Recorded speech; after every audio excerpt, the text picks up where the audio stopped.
Hello दोस्तों, आप सभी का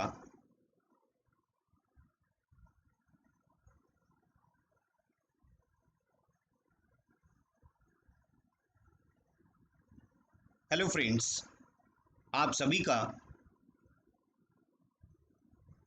अन अकेडमी के ऑनलाइन प्लेटफॉर्म पर तहे दिल से स्वागत है। Let's crack UPSC CSC Hindi. आप ये देख रहे हैं, आपके सामने जो टीम आपको दिखाई दे रही है, ये आपकी सफलता में सबसे महत्वपूर्ण रोल निभाने वाली है। और सभी जितने भी एजुकेटर आपके सामने ये दिखाई दे रहे हैं, ये सारे के सारे एजुकेटर्स जो है अपने अपने क्षेत्र के सिद्धस्त हैं, एक्सपर्ट हैं।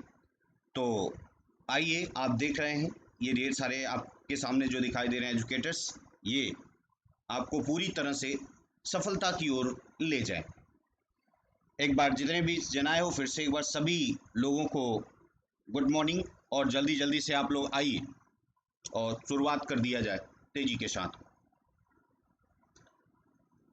मेरा नाम लोकेश पांडे है। मैंने पीजी जूलॉजी से किया है। यूपीएससी को मैंने एक बार क्रैक किया है और यूपीपीएससी 2 बार। मैं पिछले 7 वर्षों से जो है दिल्ली के जो विभिन्न प्रतिष्ठित संस्थान, उसमें ज्योग्राफी, साइंस, टेक्नोलॉजी और एनवायरनमेंट पढ़ा रहा हूँ। Crack UPSC CSC with top educators of India. आप यहाँ पर आएंगे तो आपको सारा का सारा लाइव क्लास, इंटरेक्टिव क्लास, सारे के सारे जितने भी क्लासेस हैं वो टॉप एजुकेटर से मिलेंगे। साथ में आपको मॉक टेस्ट होगा, टेस्ट सीरीज होगी, तो डाउट सेशंस होते हैं। ये सारे के सारे सब होते रहते हैं। और आप बराबर इनको, आपको अगर हमसे जुड़ना है तो आपको सबसे पहले अन अकेडमी की लर्निंग ऐप पर जाना होगा और उसको अपने प्ले स्टोर से डाउनलोड करना होगा, और फिर उसके बाद आप देख सकते हैं हमको। आइए आगे बढ़ेंगे। अगर हम, आप अगर 2021-22 या 23 अगर इनकी तैयारी कर रहे हैं तो उसके लिए सब्सक्रिप्शन है। एक तो 1 वर्ष का है और दूसरा 2 वर्ष का है। अगर 1 वर्ष का आप लेते हैं तो वो आपको 36,000 का पड़ेगा, और अगर 2 वर्ष का लेते हैं तो 43,200 पड़ेगा। ठीक, आप यहाँ पर देख सकते हैं कि अगर आप ये यूज़ करते हैं LP10, ये मेरा रेफरल कोड है, अगर आप इसको यूज़ करते हैं तो आपको एडिशनल 10% का डिस्काउंट प्राप्त हो जाएगा। ठीक है, तो आप यहाँ पर देख सकते हैं ये सब। और अगर आप मान लीजिए 21 या 22 वाला करना चाहते हैं तो आपके लिए सबसे जो बेस्ट होगा वो 43,000 वाला होगा। 43,000 वाला होगा, क्योंकि आप जानते हैं कि आप तैयारी में कम से कम बेटा 18 महीने का समय तो लगता ही लगता है। अगर कंप्लीटली थरोली अगर आप तैयारी करेंगे तो इतना कम से कम लगता है। इसलिए मैं तो आपको सजेस्ट करूंगा कि आप 2 साल का, अगर 21, 22, 23 आप जो भी इधर सोचते हैं, तो आप 24 महीने वाला ही सब्सक्रिप्शन लीजिए, वो आपके लिए ज़्यादा फायदेमंद होगा। हाँ, सभी को एक बार गुड मॉर्निंग। प्रिया जी, रंजीत और RD के सब जितने भी, सचिन जी, विशाल जी, अभिजीत जी, सबको गुड मॉर्निंग। आइए जल्दी से आप लोग जुड़िए और बढ़े हम लोग अपने कार्यक्रम की ओर। आज हम लोगों का टॉपिक है न्यूट्रिएंट्स। थोड़ा हम समझेंगे ये न्यूट्रिएंट्स वास्तव में है क्या। ठीक है, तो देखिए, अगर हम बात करते हैं न्यूट्रिएंट की, तो न्यूट्रिएंट का हिंदी आपको समझ में आ रहा है कि पोषक तत्व था। पोषक तत्व है क्या, तो सबसे पहले हमको समझना होगा इसके बारे में बेटा कि ये पोषण, वास्तव में पोषण क्या है। यानी अगर देखें, पोषण की बात करेंगे हम, पोषण क्या है, तो पोषण को समझने के लिए आप हमको ये बताइए कि वो क्या है पोषण भाई। पोषण वास्तव में क्या है, एक, हाँ, आप सभी को मिल जाएगा बहुत जल्दी, टेलीग्राम का लिंक भी मिल जाएगा, घबराइए नहीं। ये पोषण जो होता है, हम जो भी कुछ खा रहे होते हैं, ध्यान से समझिएगा, पोषण वास्तव में क्या है, एक प्रक्रिया है। क्या है पोषण, क्या है बेटा, एक प्रक्रिया। पोषण एक क्या है, प्रक्रिया। कैसी प्रक्रिया, आप जानते हैं विपिन जी, गुड मॉर्निंग। प्रक्रिया, प्रक्रिया में क्या हो रहा है, ऐसी प्रक्रिया जिसमें हम जो भी चीज खा रहे हैं, कुछ तो खा रहे होते हैं।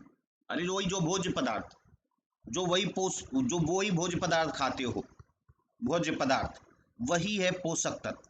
मतलब ऐसा ध्यान दीजिए, पोषण को समझिए। पोषण एक प्रक्रिया है जिसमें हम जो कुछ भी खाते हैं उनका उपयोग दो तरीके से किया जाता है, या बॉडी को क्या दिया जाए, ऊर्जा दिया जाए, एनर्जी, या उसका इस्तेमाल करके अपनी बॉडी को बनाया जाए, यानी शरीर का निर्माण किया जाए, शरीर का निर्माण किया जाए। ये बातें आप समझ पा रहे होंगे।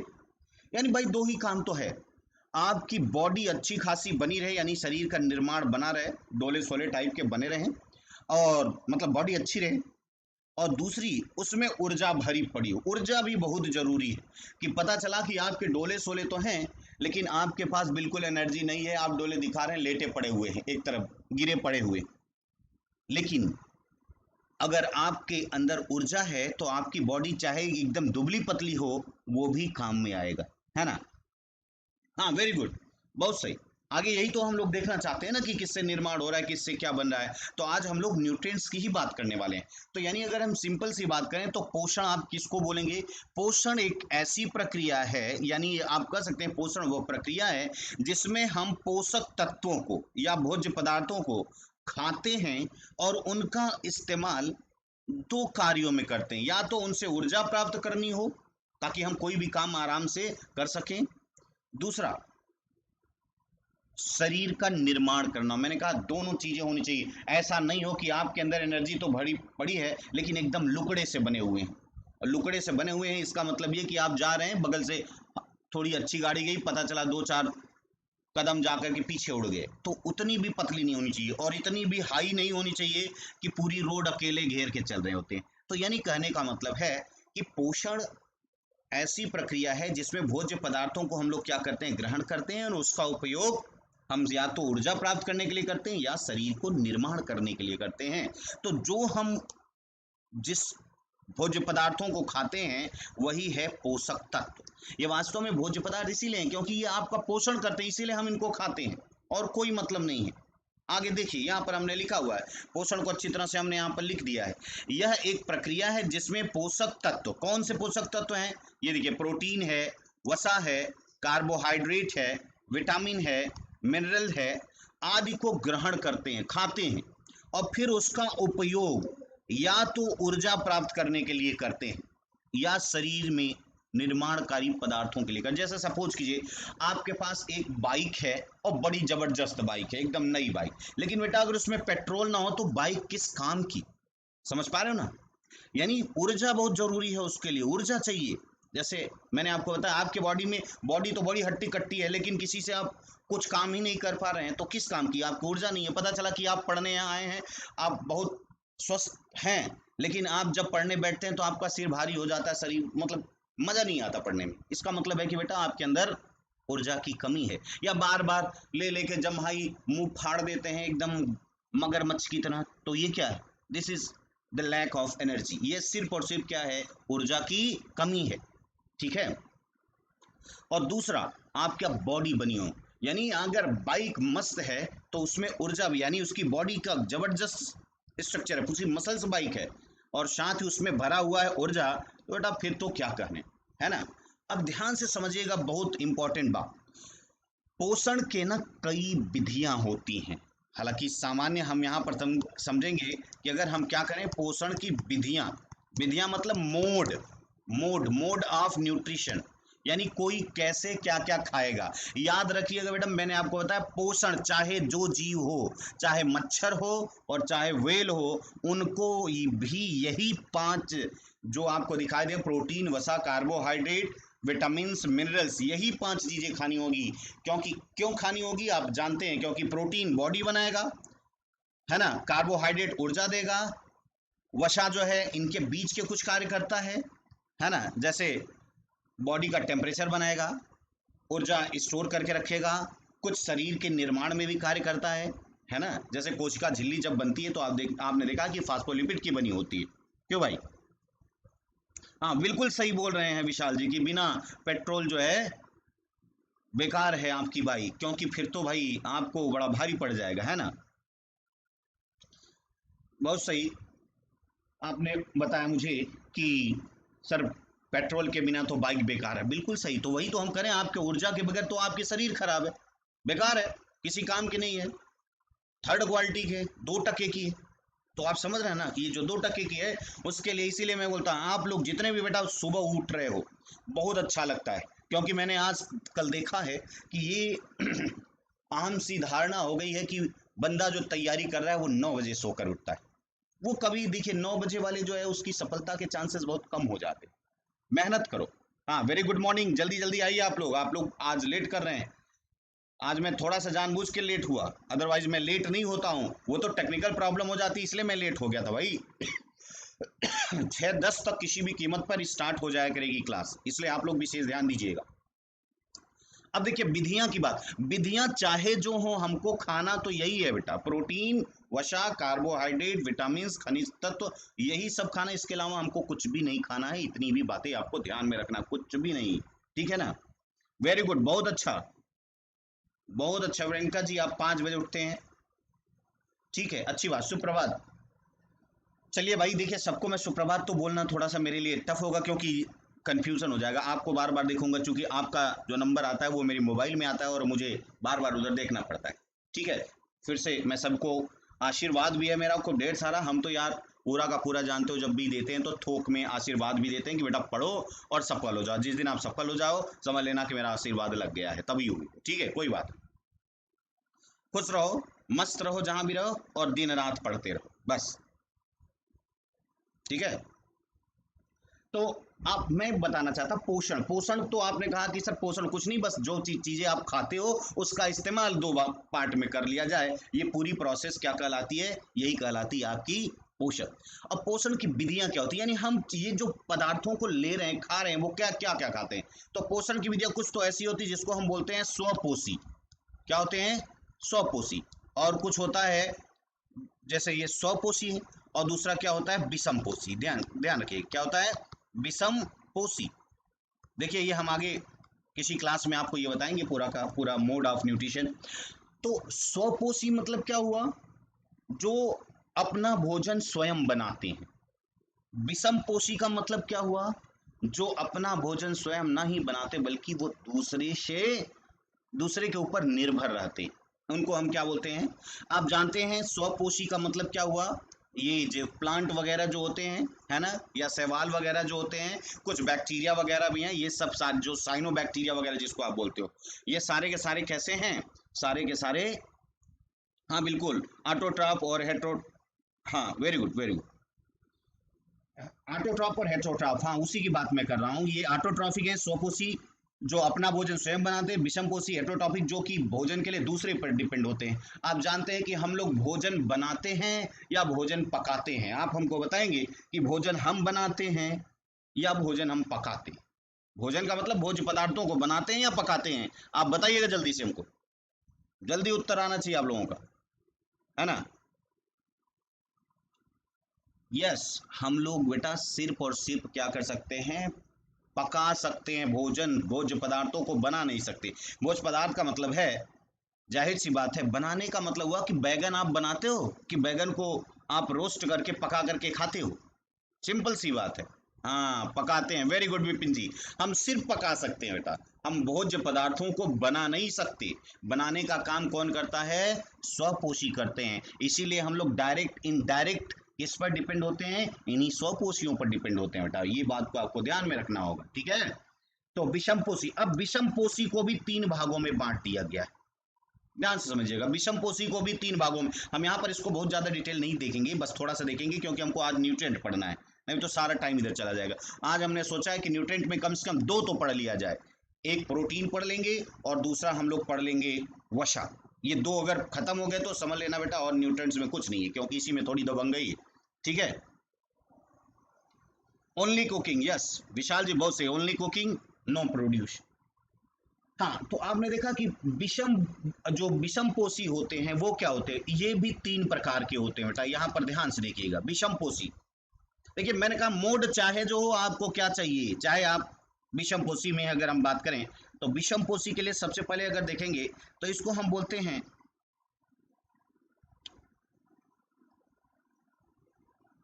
होलोजोइक, बोलते हैं इसको होलोजोइक, यानी जो सारी चीजों को खा जाते हैं, जिनको सारा खाना पड़ता है, ठीक है। दूसरा होता है सेप्रोफिटिक, सेप्रोफिटिक का मतलब होता है जो जिसको बोलते हैं मृतोपजीवी, है ना। ये मृतोपजीवी यानी जो सड़े गले पदार्थों से अपना भोजन प्राप्त करते हैं उनको हम मृतोपजीवी करते हैं। और एक होता है पैरासिटिज्म। पैरासिटिज्म मतलब जो क्या करते हैं, दूसरे से बने बनाए भोज्य पदार्थों को लेते हैं, ध्यान रखिएगा। यानी बने बनाए नहीं आप कर सकते, पचे पचाए कर सकते हैं, तो तीनों ध्यान ध्यान दीजिएगा। एक तो होता है होलोजोई, जिसको हम बोलते हैं जंतु संभोजी। मतलब जो जंतुओं जो जो जंतु हैं वो सामान्यतः किस तरह से करते हैं, दाल चावल रोटी या घास फूस जो भी जंतु है वो पूरा खाता है और खाने के बाद पूरा कंप्लीटली पचाता है और तब कोशिकाओं में पहुंचाता है। भाई क्योंकि मैंने आपको पहले दिन से ही बताया है कि सारा का सारा चीज हमको कहाँ पहुंचाना है, हमें पहुंचाना है कहाँ, कोशिकाओं में। जो भी चीज खा रहे हो, जो भी पोषक तत्व है, एवरीथिंग जो भी है वो सबको कहाँ पहुंचाना है आपको। यस, बहुत सही आप समझ रहे हैं, कहाँ पहुंचाना है, उन पोषक, उन सारे सारे सेल में पहुंचाना है, कोशिका में पहुंचाना है। क्योंकि जितना भी चीज आप खाते पीते हो कुछ भी करते हो वो सब सारा का सारा जो है। बेटा आवाज सही आ रही है कि नहीं, थोड़ा सा हमको बताइएगा, क्योंकि मैंने आज ईयरफोन नहीं लगाया है। अगर नहीं आ रही तो बिल्कुल बताइएगा। आवाज आ रही है क्लियर, बोलो भाई। आवाज कहीं ऐसी तो नहीं हो रही कि थोड़ी इको कर रही है? एक मिनट प्लीज बताइएगा, फिर हम आगे बढ़ते हैं।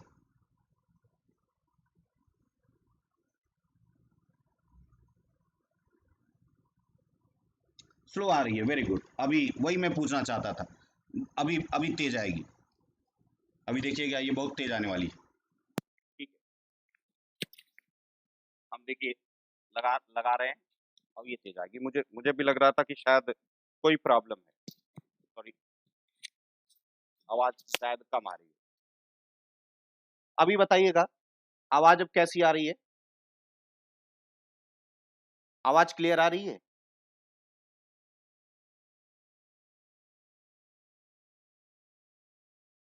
चले आगे। अब तो मेरे ख्याल से आवाज आ रही होगी।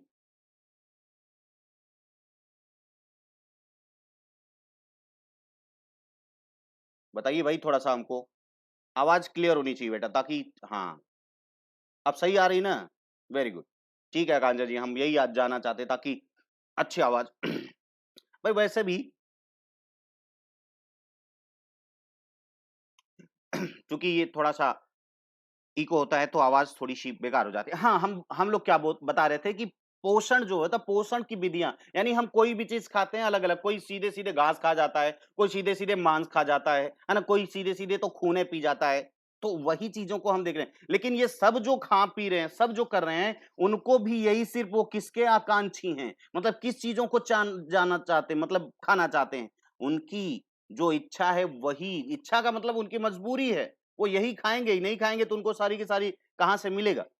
तो ध्यान रखिएगा। तो मैंने कहा विषम पोषी में तीन तरीके के, एक जंतु संभोजी जिसको हम होलोजोइक कहते हैं, इनको पूरा खाना पड़ता है और पूरा पचाना पड़ता है। और ये सप्रोफिटिक जिसको हम बोलते हैं मृतोपजीवी। मृतोपजीवी का मतलब हुआ कि ये सड़े गले, यानी ये कह लीजिए कि आधा पचे हुए, आधा पचा हुआ जो माल होता है उससे ये खाते हैं। मतलब आप सोचिए जब कोई चीज सड़ गया तो सड़ने का मतलब क्या, तो आधा पच गया है ना। नेचर जब नेचर का जो डाइजेशन है वो सड़ना ही है। ज्यादा तेज हो जाती है क्या आवाज? क्या करें यार, आवाज ना थोड़ी मेरी बुलंद है यार। आवाज तेज हो ही जाती है अचानक से, मैं क्या करूं, पढ़ाते पढ़ाते थोड़ा सा। ठीक है, खैर कोई बात नहीं। थोड़ा सा दूर होके सुनिए, नहीं तो ज्यादा तेज हो जाएगी। ठीक है, कोई बात नहीं। आओ। तो होलोजोइक का मतलब आपने समझा कि उसको पूरा खाना है और पूरा पचाना है, इसलिए उसके पास पाचन तंत्र तो होगा, खूब जबरदस्त पाचन तंत्र होगा। दूसरा हम बात करें, अगर सेप्रोफिटिक की बात करें, तो सेप्रोफिटिक को हिंदी में बोलते हैं मृतोपजीवी। यानी जो सड़े गले जीव जंतु, जो सड़े गले पदार्थों पर होते हैं, जब कोई चीज मर जाता है तो वो सड़ने लगता है, और सड़ाने का काम कौन करता है, ये नेचर करता है ना। और नेचर जब सड़ाता है तो इसका मतलब वो थोड़ा डाइजेस्ट कर रहा है तत्वों को धीरे धीरे। अभी आप देखिए, जैसे आज कोई कुत्ता मरा हुआ है, उस पर बैक्टीरिया फंगस सारे लग करके उसको क्या कर देते हैं, पूरा समाप्त कर देते हैं। हाँ, सेप्रोफिटिक की बात ही कर रहे हैं प्रशांत जी हम। ठीक है, ठीक है। टाइम देखिए बेटा, हम टाइम को बहुत आप लोग काफी ध्यान रखिएगा, क्योंकि देखिए अभी तक टेक्निकल कभी कभी प्रॉब्लम आ जाती थी। तो अगर टेक्निकल प्रॉब्लम नहीं है तो मेरी क्लास 6:10 पे होनी शुरू हो जाएगी। और बहुत जल्दी ही हम क्वेश्चन के एमसीक्यू भी लेकर आने वाले हैं, और साथ में ज्योग्राफी की मैपिंग भी शुरू करने वाले हैं। इसलिए आप लोग बराबर टाइम पर बने रहिएगा। ठीक है। हालांकि ज्योग्राफी के लिए अलग से टाइमिंग होगा, है ना। विकी जी खुश रहिए आप, और हमेशा पढ़ते रहिए, जहां भी रहिए, क्योंकि कोरोना वायरस तो इस तरह से तबाही किया कि अब आगे भी लॉकडाउन बढ़ने वाला है। इसलिए बेटा आपके पढ़ाई किसी भी तरीके से बाधित नहीं होनी चाहिए, बस ये समझ लीजिए, ठीक है ना। तो आप हम लोग पढ़ रहे थे, चलिए हम लोग बात थोड़ा सा कम करेंगे, आप लोग थोड़ा जल्दी जल्दी आ जाया करो तो मजा आता है कम से कम एक साथ पढ़ने में। तो होलोजोइक की बात करें तो आपने कहा कि होलोजोइक सर तो जो भी खाएंगे उनको पचाना ही पड़ेगा, और दूसरा सेप्रोफिटिक में कहा कि सर ये थोड़ा सा पचा हुआ रहता है, फिर उसको लेकर के पचाते हैं।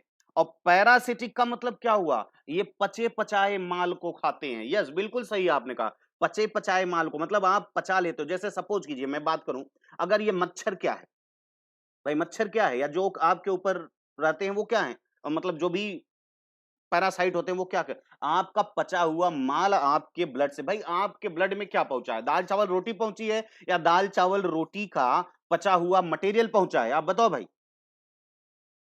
हैं? शहबाज अख्तर जी आइए, वेलकम आपका फर्स्ट क्लास में, आप लोग क्लास बराबर कंटिन्यू करिए इसको। आप बताइए हमको थोड़ा सा कि भाई पैरासाइट जो होते हैं वो आपका ब्लड पी रहा है, ब्लड सीधे पिया तो उसमें उसको क्या मिलेगा, क्या ये पांचों नहीं मिलेंगे क्या, कार्बोहाइड्रेट विटामिन प्रोटीन वसा, बिल्कुल वो सब मिलेगा। अरे भाई आपने खाना खाया, दाल चावल रोटी खाए, तो उसको पाचन तंत्र ने क्या किया, उसे पचाया, और जब पचाया तो वो कहां पहुंचा, बोलो भाई, सीधे सीधे जिम, सिंपल सी बात है भाई, वही तो जाएगा ब्लड में, ब्लड में हमेशा वही घूमता रहता है, पचा हुआ मटेरियल पहुंचता है। बहुत सही आकांक्षा जी। ऐसे ही देखिए जब बार बार आप लोग उत्तर में पार्टिसिपेट करते हैं तो बेटा लगता है कि आप एकदम बिल्कुल कॉन्सेंट्रेट होकर पढ़ रहे हो, क्योंकि देखिए आपका बोलना, आपका इसमें इन्वॉल्व होना, ठीक है, वो सारा का सारा वाटर बेटा तो एक जो है ना वो सहयोगी है, ठीक है, बाकी मेन चीजें तो सारा का सारा है। हाँ, खून पीने वाले, बिल्कुल सही बोले, खून पीने वाले जो होते हैं वो वास्तव में उनका भी मकसद, बेटा वो मच्छर जो है आपके खून पीने के शौकीन नहीं हैं, ये ध्यान रखिएगा, इतना उनको खून पीने का शौक नहीं है। क्या खून में कोई वो आपका सॉरी मच्छर में क्या आपका खून, आपका रक्त क्या उसको किसी काम आने वाला है क्या।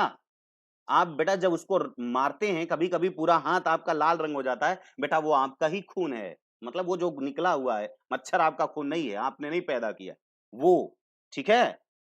क्योंकि अभी आप देखिए जब मच्छर किसी का रक्त नहीं पिया होता है, यानी रक्त नहीं चूसा होता है, तो आप मारिए तो उसमें रक्त नहीं निकलता, उसका सिर्फ मकसद और एक ही मात्र मकसद है, वो मकसद क्या है, वो मकसद ये कि अपने लिए वो सारी चीजों को ले क्या करे, उसके पास कोई पाचन तंत्र वगैरह नहीं है, उसको पचा पचाया माल, जो भी पैरासाइट होंगे उनके पास जाहिर सी बात है उनके पास पाचन तंत्र नहीं होगा। यानी कुल मिलाकर के हमारा बात इतना कहने का है कि आप समझ गए पोषण की विधियों के बारे में। हम लोग पोषण की विधियों में एक डिटेल से लेंगे, बहुत जबरदस्त है, चीजों को देखेंगे पूरा का पूरा, जिसमें कीटाहारी जो पौधे वगैरह भी हैं, जो पैरासिटिक पौधे भी हैं, उनके बारे में भी हम लोग चर्चा करेंगे। यहाँ पर अब देखिए, जब इन पोषक तत्वों की हमको इतनी ज्यादा जरूरत है तो जाहिर सी बात है बेटा हमको थोड़ा बहुत पढ़ना भी पड़ेगा कि क्या होता है, ये सारी चीजें कैसे होती हैं, नहीं तो फिर तो कोई मतलब ही नहीं है ना।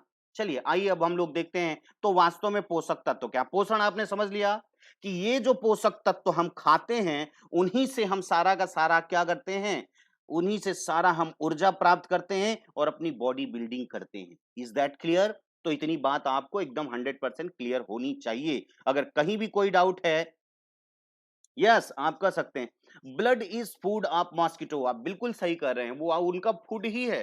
हालांकि वो कैसा फूड है, पचा पचाया माल है, वो लेंगे सीधे अपना यूज करेंगे, मतलब इनका सही है।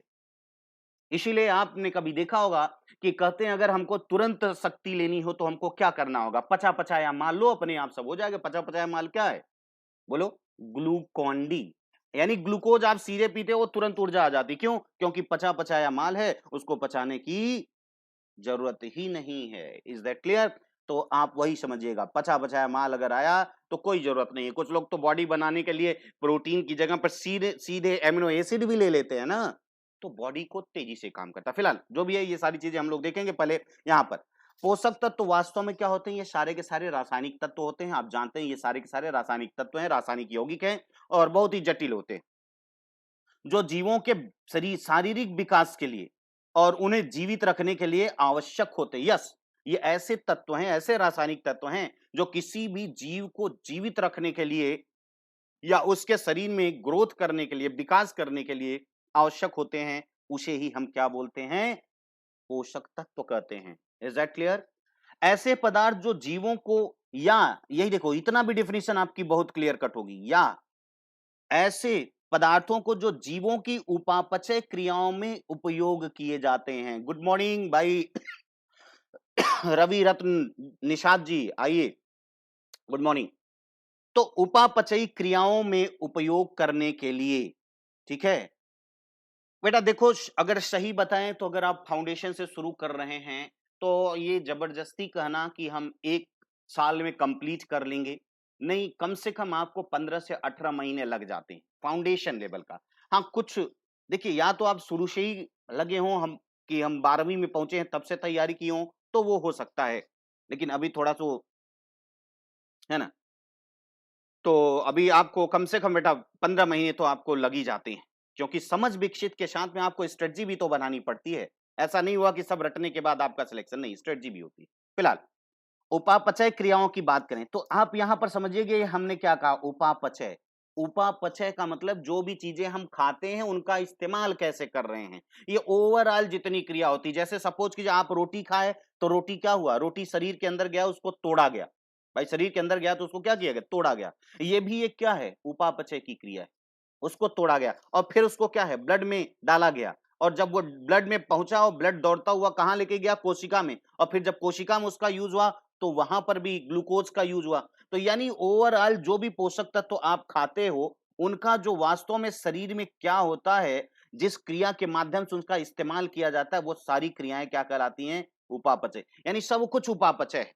यानी शरीर में होने वाली समस्त क्रियाओं, समस्त जैव रासायनिक क्रियाओं को अगर हम एक शब्दों में कहना चाहें तो उपापचय कहेंगे। क्लियर हो रही बात? ये बातें भी हम लोग समझेंगे आगे, जब हम पाचन पढ़ेंगे तो उपापचय को भी अच्छी तरह से समझेंगे। क्लियर हो रही बात?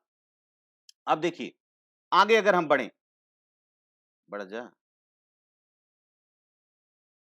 कहां चला गया वो?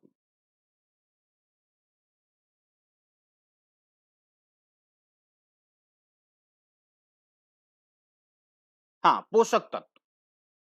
एक सेकंड। पोषक तत्वों को उनकी मात्रा के आधार पर 2 भागों में बांटा गया है। किसके आधार पर? मात्रा, मतलब किसकी शरीर को बहुत ज्यादा आवश्यकता होगी और किसको बहुत कम होगी। जैसे एक है बृहद तत्व और दूसरा है आपका सूक्ष्म तत्व। मैक्रोन्यूट्रिएंट्स और माइक्रोन्यूट्रिएंट्स। मैक्रोन्यूट्रिएंट्स के अंतर्गत आपको देखो, ये कार्बोहाइड्रेट आएगा, प्रोटीन आएगा और फैट आएगा, यानी वसाएं आएंगी। ये 3 चीजों को आपको ध्यान रखना है, जिसकी हमें बहुत ज्यादा मात्रा में आवश्यकता होती है। वहीं दूसरी ओर अगर हम सूक्ष्म तत्वों की बात करें तो वहां पर विटामिन और खनिज पदार्थ, यानी जो मिनरल्स होते हैं, उसकी हमें जरूरत पड़ेगी। ठीक है, तो यानी कहने का मतलब ये, तो उपापचय आप समझ गए होंगे कि उपापचय में होने, मतलब शरीर में होने वाली समस्त जैव रासायनिक क्रियाएं ही क्या कहलाती? उपापचय। कुछ चीजें बनती हैं, कुछ चीजें बिगड़ती हैं, यानी शरीर के अंदर जो भी क्रिया हो रही है बेटा, वो सब उपापचय है। बस यही समझ लीजिए। जैसे आप अभी कर रहे हैं, चाहे लिख रहे हो, चाहे पढ़ रहे हो, चाहे जो कुछ कर रहे हो, आपको बोला जाता है कि आप पढ़ाई कर रहे हो। पढ़ाई में लिखाई भी आता है। समझ में आई बात? तो वही चीजें होती हैं। उपापचय का मतलब शरीर के अंदर होने वाली समस्त जैव रासायनिक क्रियाएं। मेरे ख्याल से बात आप समझिएगा बहुत अच्छे तरीके से। तो विटामिन आपने देखा कि, और खनिज पदार्थ, ये हमारे शरीर को बड़ी थोड़ी सी मात्रा में चाहिए और अपना काम ये कर जाते हैं। ठीक है ना? दूसरा चीज, कार्बोहाइड्रेट, प्रोटीन और वसा, ये हमारे शरीर को तो बहुत ज्यादा, क्योंकि इन्हीं से शरीर बनता है, इन्हीं से शरीर कार्य करता है नॉर्मली अगर देखा जाए तो मेन। ठीक है ना?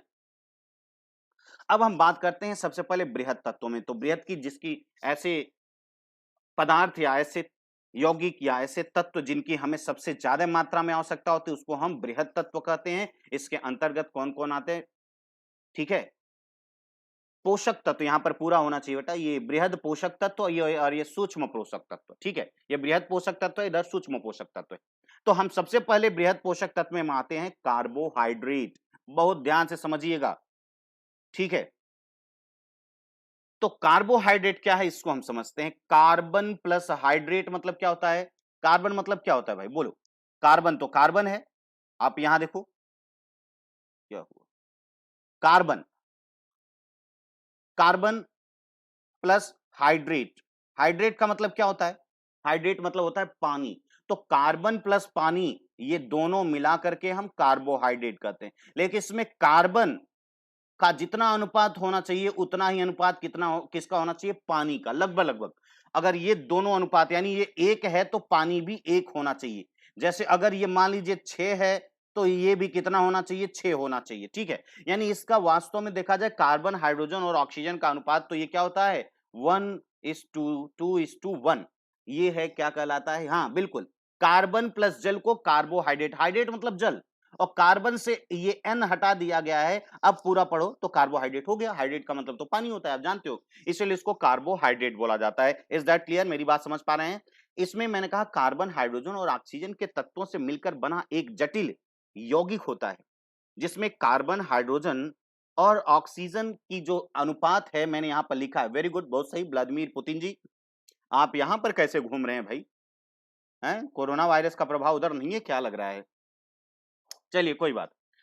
तो मैंने आपको बताया कार्बोहाइड्रेट इसको क्यों बोलते हैं, क्योंकि कार्बन और हाइड्रेट इसमें दोनों की मात्रा लगभग समान अनुपात में होती है बेटा, और कार्बन से एन हटा दिया गया और दोनों को एक साथ जोड़ दिया गया है तो वो बन जाता है कार्बोहाइड्रेट। Is that clear?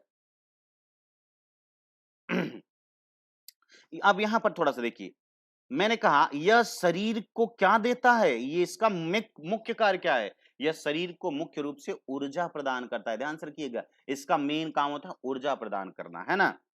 ऊर्जा प्रदानकारी अरे भाई, जो ऊर्जा देगा उसको ऊर्जा प्रदानकारी पदार्थ कर देंगे। और इसको एक और नाम से जाना जाता है बेटा, सैकराइड से भी कहा जाता है इसको। और किस नाम से जाना जाता है? सैकराइड, ठीक है।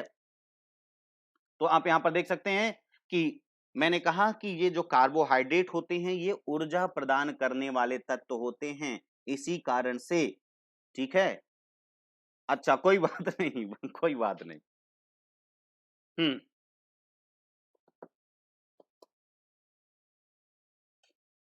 फैन थोड़ा सा धीरे कर दो।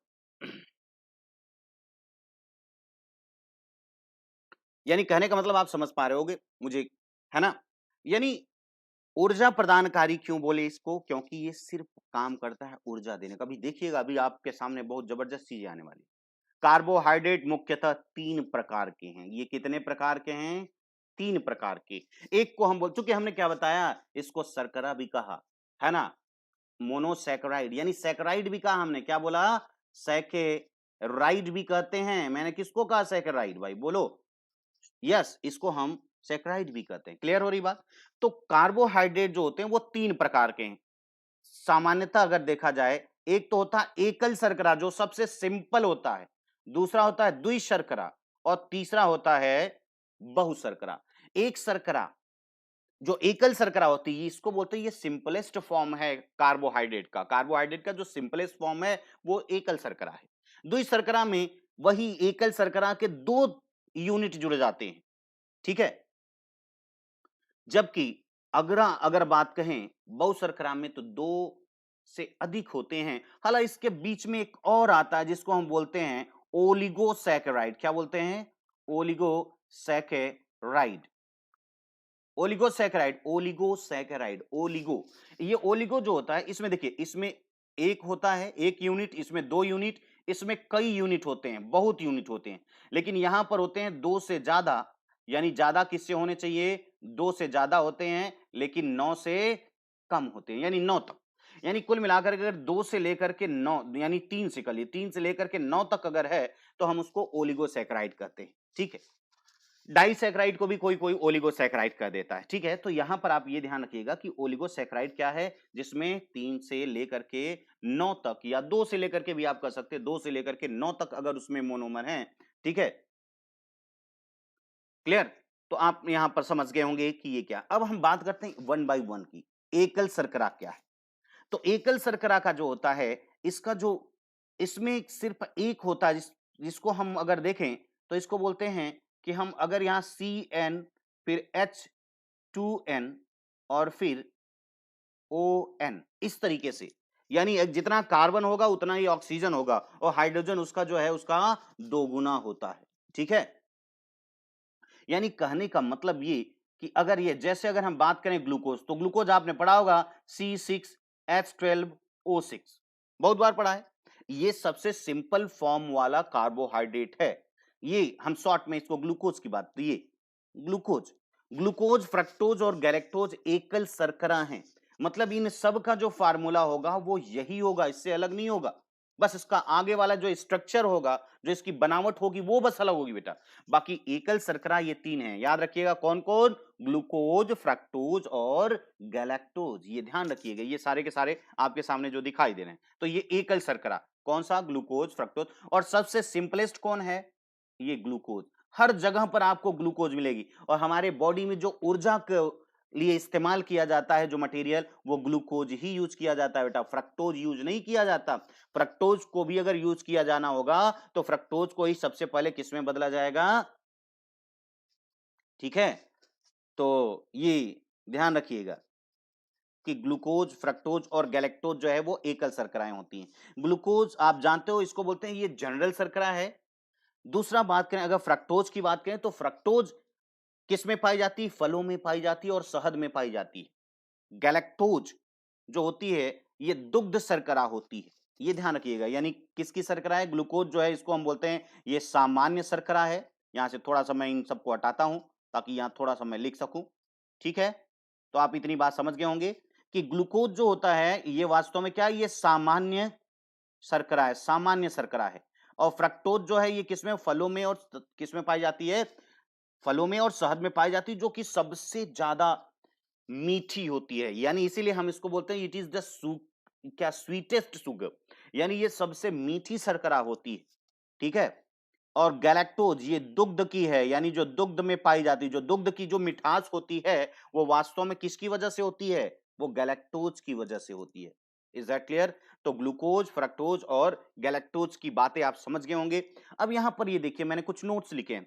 एकल शर्करा सबसे सरल कार्बोहाइड्रेट होता है और वास्तव में यही सारे कार्बोहाइड्रेट का बिल्डिंग ब्लॉक होता है। बिल्डिंग ब्लॉक मतलब इसी से जितनी भी आगे शर्कराएं बनेंगी इन्हीं को जोड़ जोड़ के, अगर 2 ग्लूकोज जोड़ दिया तो डाइसैकराइड हो गया, अगर 2 से अधिक हो गया या बहुत ढेर सारे हो गए तो उसी को हम बोलेंगे क्या, पॉलीसैकराइड। तो मेरे ख्याल से बात को आप समझ पा रहे होंगे, ठीक है।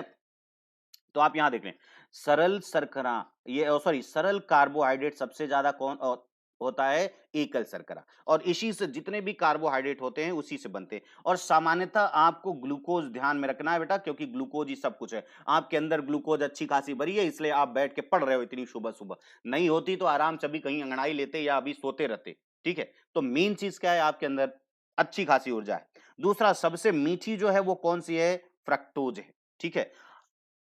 और ये सबसे सिंपल है, मतलब अब इसको तोड़ा नहीं जा सकता, ये लास्ट टूट टूट के आता है। जैसे मान लीजिए एक बड़ी सी दीवार है, तो दीवार तोड़ोगे तो फाइनली आपको क्या मिलेगा, ईंटें मिलेंगी।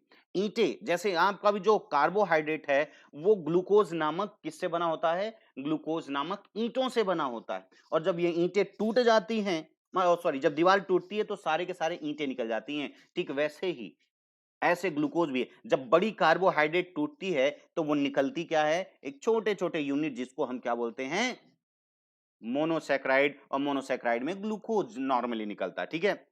प्रकृति में सर्वाधिक मात्रा में पाया जाने वाली जो शर्करा है वो कौन सी है, ग्लूकोज है। सबसे ज्यादा पाई जाने वाली जो शर्करा है वो कौन सी है भाई, यस वेरी गुड, वो ग्लूकोज है।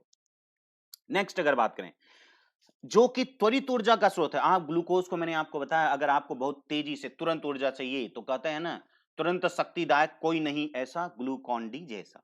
ग्लूकॉन डी यानी आप पीते हैं और तुरंत आपके अंदर क्षमता आ जाती है ना, और आप दौड़ना शुरू कर देते हो, ऊर्जा आ गई तुरंत और पची पचाई आई। क्योंकि आपने अगर रोटी खाया होता, चावल खाया होता तो थोड़ा टाइम लगता आने में, लेकिन ग्लूकोज आपने सीधे लिया, धाए धाए दौड़ते चले गए। क्लियर हो रही बात है। तो ये ध्यान से रखिएगा, ग्लूकोज को हम बोलते हैं ये क्या है, त्वरित ऊर्जा प्रदान करने वाली, ठीक है, तत्व है ये। इसीलिए हम इसको ऊर्जा प्रदान कारी तत्व कहते हैं पूरे कार्बोहाइड्रेट को। तो एक कार्बोहाइड्रेट आप समझ गए, मोनोसैकराइड, क्या समझे, it is the simplest carbohydrate, ये सबसे सिंपल कार्बोहाइड्रेट होता है। यानी अब इसको तोड़ करके छोटा इससे कार्बोहाइड्रेट नहीं बनाया जा सकता। जैसे अगर मान लीजिए चीनी को आप तोड़ेंगे तो वो छोटा हो जाता है, लेकिन अगर सिर्फ ग्लूकोज को तोड़ेंगे तो वो कार्बोहाइड्रेट का रूप रंग खत्म हो जाएगा, तब तो वो अपने तत्वों में आ जाएगा, कार्बन, हाइड्रोजन, ऑक्सीजन, तब वो नहीं रह जाएगा ना फिर तो। तो ये ध्यान रखिएगा। तो मेरे ख्याल से आप समझ पाए होंगे। तो ग्लूकोज जो है वो सामान्य सी शर्करा है जो सबसे ज्यादा पाई जाती है पूरे प्रकृति में, आप कह लें या पूरे ब्रह्मांड में कह लें। अगर कोई भी जो कार्बोहाइड्रेट पाया जाता है उसमें सबसे ज्यादा कौन पाया जाता है? ग्लूकोज पाया जाता है। ठीक है। फ्रक्टोज किसमें पाया जाता है?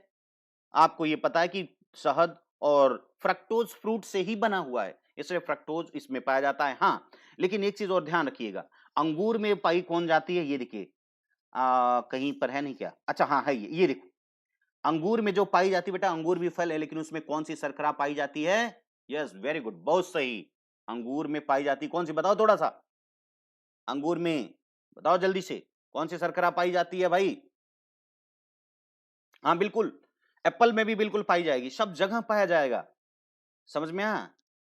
राइस में बिल्कुल सही, सब जगह। अभी तो आगे देखते हैं ना, अभी तो एकल शर्करा की बात कर रहे हैं, राइस तो स्टार्च पहुंच गया बेटा, वो तो बहुत ज्यादा हो गया ना। अभी तो हम सिर्फ इतनियां पूछ रहे हैं। एकल शर्करा के बारे में आपको पता चला, ग्लूकोज, फ्रक्टोज और गैलेक्टोज याद होना चाहिए। ग्लूकोज सामान्य शर्करा, फ्रक्टोज स्वीटेस्ट शर्करा और गैलेक्टोज दुग्ध शर्करा। Is that clear? आगे बढ़े, मेरे ख्याल से आपको समझ में आ गया होगा। चलो आगे देखते हैं। आगे अब हम लोग द्वि शर्करा, द्वि शर्करा, द्वि शर्करा क्या है? डाइसैकराइड। डाइसैकराइड यानी सुक्रोज, माल्टोज और लैक्टोज। यहां देखिए, सुक्रोज जो बना होता है बेटा, इसमें एक ग्लूकोज होता है, सुक्रोज एक ग्लूकोज होता है। और आप जानते हो, अगर कोई भी चीज मीठी आ रही है, कोई भी चीज अगर मीठी आ रही है तो उसके पीछे रीजन क्या है? यस, वेरी गुड, बहुत सही बताया आपने आकांक्षा जी, कि अगला क्या होगा? फ्रक्टोज होगा। यस, कहीं भी अगर मिठास आ रही है तो ये ध्यान रखिएगा कि वहां पर किसी भी पदार्थ में आ रही है तो बिना फ्रक्टोज के वो मिठास नहीं बन सकता। ठीक है, जो बहुत मीठी आए तो वो क्या है? वो फ्रक्टोज होता है। ठीक है ना? तो आप देखिए, ग्लूकोज प्लस फ्रक्टोज की बात हुई। आगे अगर बात करें हम, अब दूसरा आता है माल्टोज। माल्टोज जो होती है उसमें ग्लूकोज प्लस ग्लूकोज यानी दो ग्लूकोज जब मिलती हैं तो वो माल्टोज बनता है। जैसे जब हम स्टार्च मतलब जब खा करके पचाते हैं, जब खा करके चीजों को जैसे रोटी वगैरह जब खाते हैं तो वो सबसे पहले पचता है तो वो माल्टोज बनता है। ठीक है। और यही आगे चल करके आप जब पढ़ोगे बेटा कि शराब वगैरह कैसे बनाई जाएगी तो वहां पर भी माल्टोज ही रहेगा जो सबसे पहले शराब बनाएगा। भाई आप शराब तो अच्छी तरह से जानते होंगे कि भाई लाल रंग है कहते हैं, और ये पूरे महफिलों का रंग जमाने वाला है, इसलिए इससे बहुत चिढ़ने की कोई जरूरत नहीं। हालांकि बहुत अच्छी आदत नहीं है इसको लेने पीने की। ठीक है, अगर कोई लेता है तो वो बहुत अच्छी बात नहीं है। ठीक है, तो माल्टोज, आपने देखा कि माल्टोज से ही सारा का सारा जो है, और माल्टोज किससे बना है? दो ग्लूकोज से बना है, आप समझिएगा। और लैक्टोज की अगर बात करें तो इसमें एक ग्लूकोज और प्लस दूसरा क्या होगा? गैलेक्टोज। यानी आप ये तीनों अगर पढ़े, ये क्या है? ये दुग्ध की शर्करा है। यस, क्यों भाई? हाँ बहुत सही, प्रशांत जी आपने बहुत सही सुक्रोज का बताया, C12H22O11। हाँ यही है, क्योंकि एक अणु पानी का जो है जब ये जुड़ते हैं, जब भी अगर एक जुड़ेगा दूसरे से तो ये सब का वही है जो आपने लिखा है। सुक्रोज का भी वही है, माल्टोज का भी वही है, लैक्टोज का भी सेम फार्मूला होता है। क्योंकि जब दो जुड़ते हैं तो एक हमेशा पानी निकल जाता है। ठीक है, मतलब ये पानी निकाल देता है अपना। ठीक है। हाँ, हम मेडिसिन में भी अल्कोहल होता है, बिल्कुल होता है, लेकिन वो उतनी मात्रा नहीं होती कि वो आपको बेसुध कर दे बेटा। बिल्कुल। तो क्या आप चाहते हो, लेना चाहते हो तो ये आपकी मर्जी है, लीजिए। हाँ, कहते हैं ना दवा दारू थोड़ा थोड़ा ले लेनी चाहिए, ऐसा कभी नहीं बेटा। पहले आप यहाँ पर सी होना चाहिए ये। तो लैक्टोज, अब देखिए यहाँ पर तीनों में क्या है common? Glucose. Yes, very good. यानी कोई भी कार्बोहाइड्रेट होगा, चाहे वो डाइसैकराइड हो, चाहे पॉलीसैकराइड हो, चाहे जो ओलिगोसैकराइड हो, कुछ भी हो, उसमें हमेशा ये ध्यान रखना होगा। क्या ध्यान रखना होगा? आप बोलो। सबसे मेन ध्यान आपको क्या रखना है कि वहां पर ग्लूकोज तो होगा ही होगा। याद रखिएगा, ग्लूकोज तो होगा ही होगा। अब दूसरी चीज को आपको फैसला करना है, क्या मीठा है? बहुत मीठा है तो बिल्कुल मीठा है, देख रहे हैं ना, ये मीठा है तो वहां पर फ्रक्टोज होगा। और दूसरी चीज, अगर हम थोड़ा सा ये बात करें, क्या थोड़ी सी अगर हम बात करें कि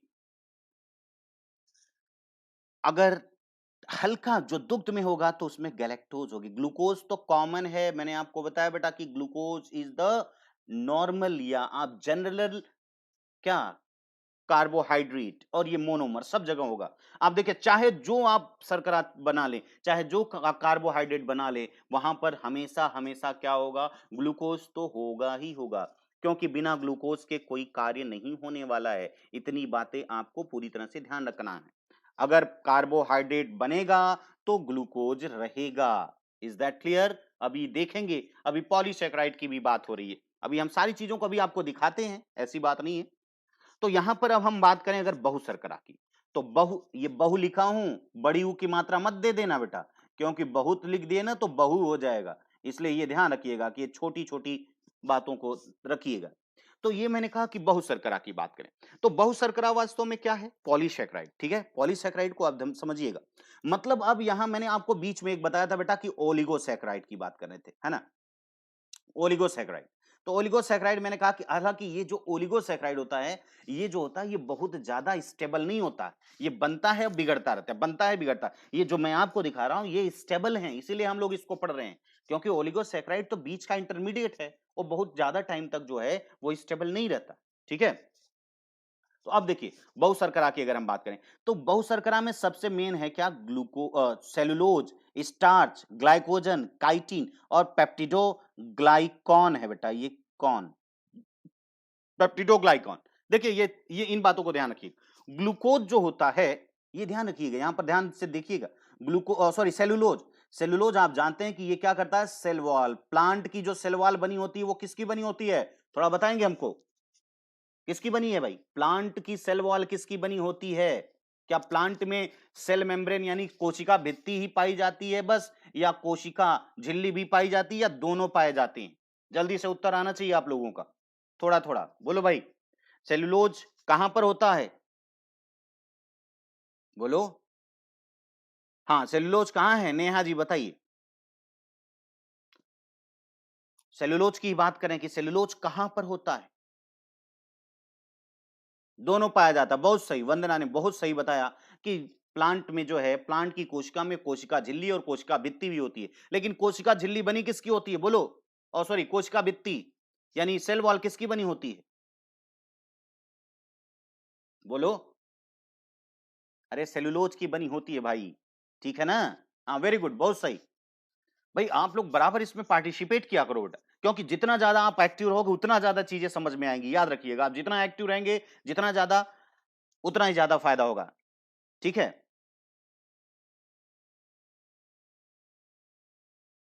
हाँ, दोनों होते हैं इसमें, सेल वॉल भी होता है, सेल मेम्ब्रेन भी होता है, लेकिन सेल वॉल किसकी बनी है? तो ये सेलुलोज।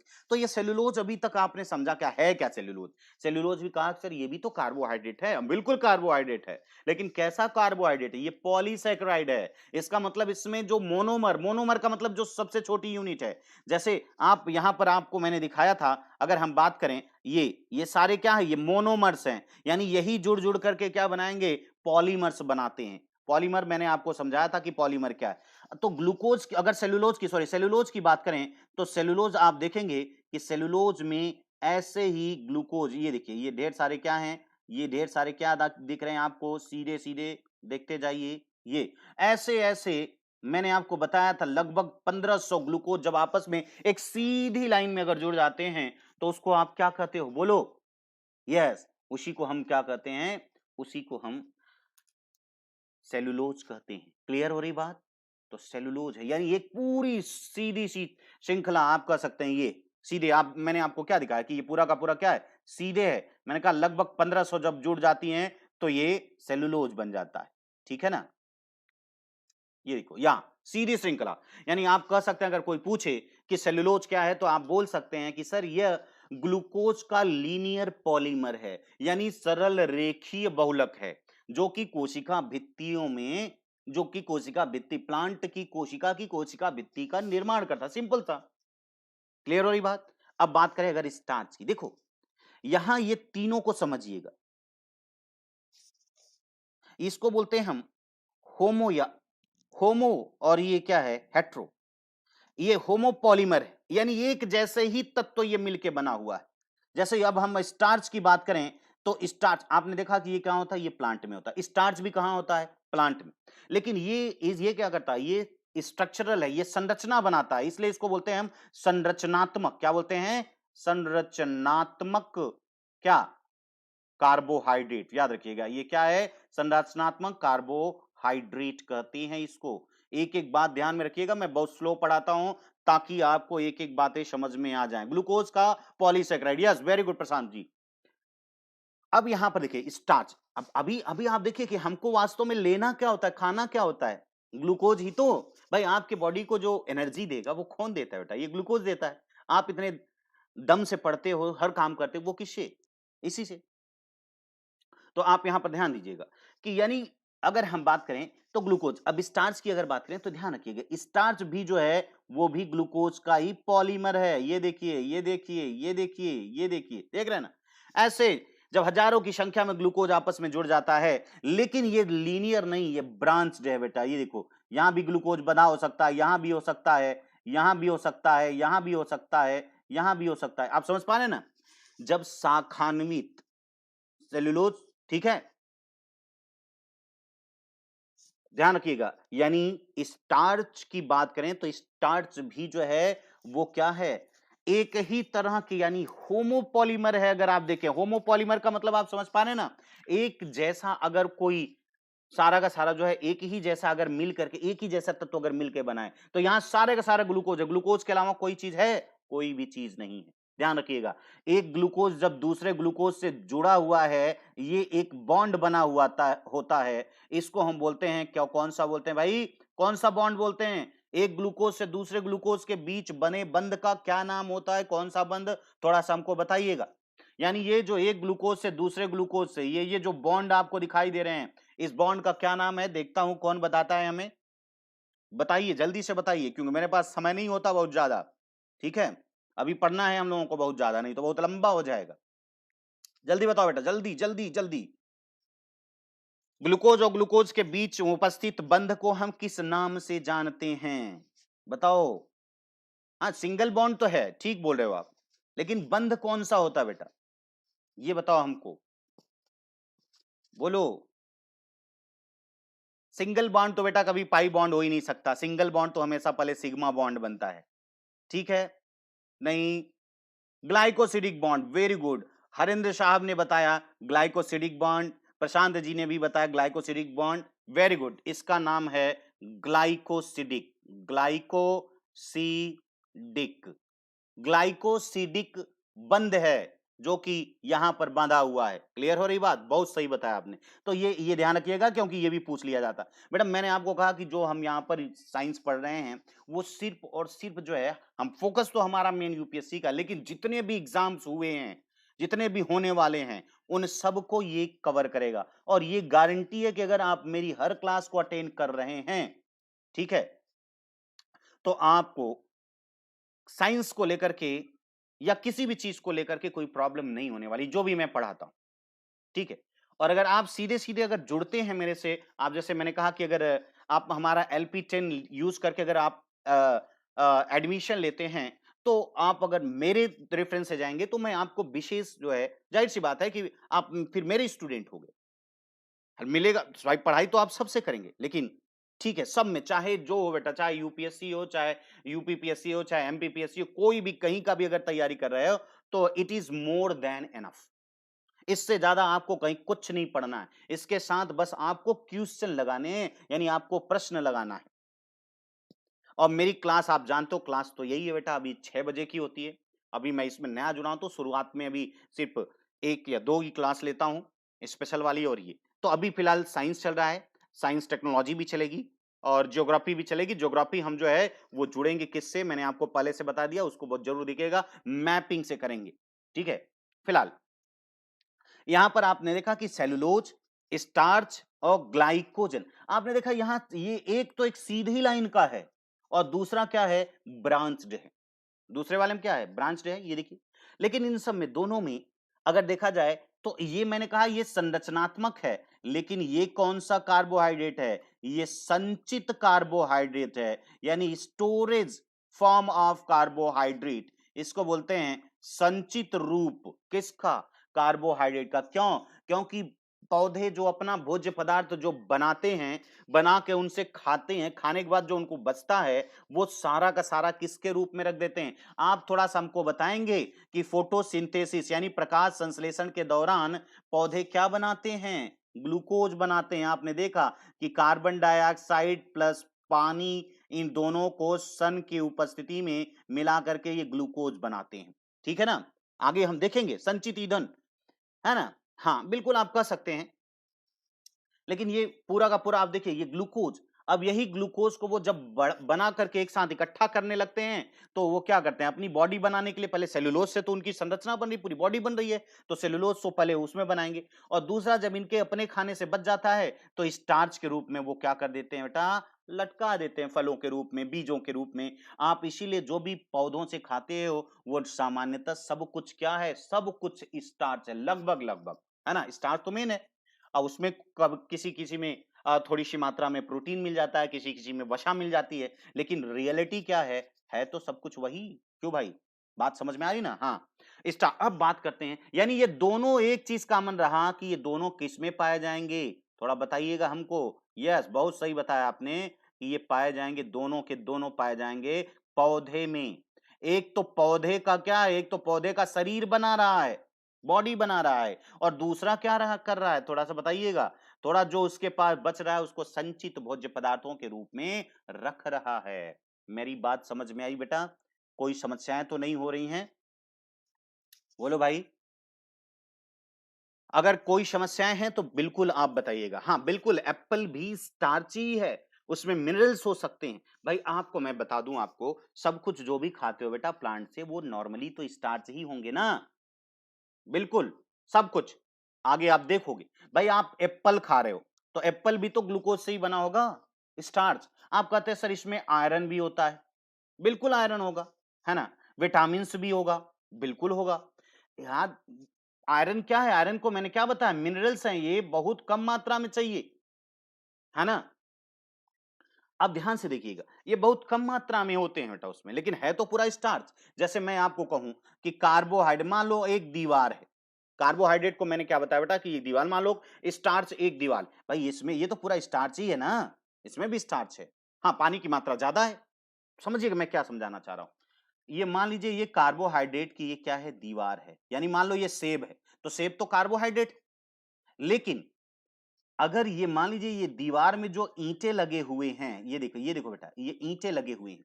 अगर इन ईंटों के बीच-बीच में सोने और चांदी के ईंटें लगे हों और जब ये दीवार टूटेगी, भाई आप जब उसको खाते हैं, तो यानी उसकी दीवार ही तो तोड़ रहे हैं। अंदर जाएगा तो तोड़ेगा ना।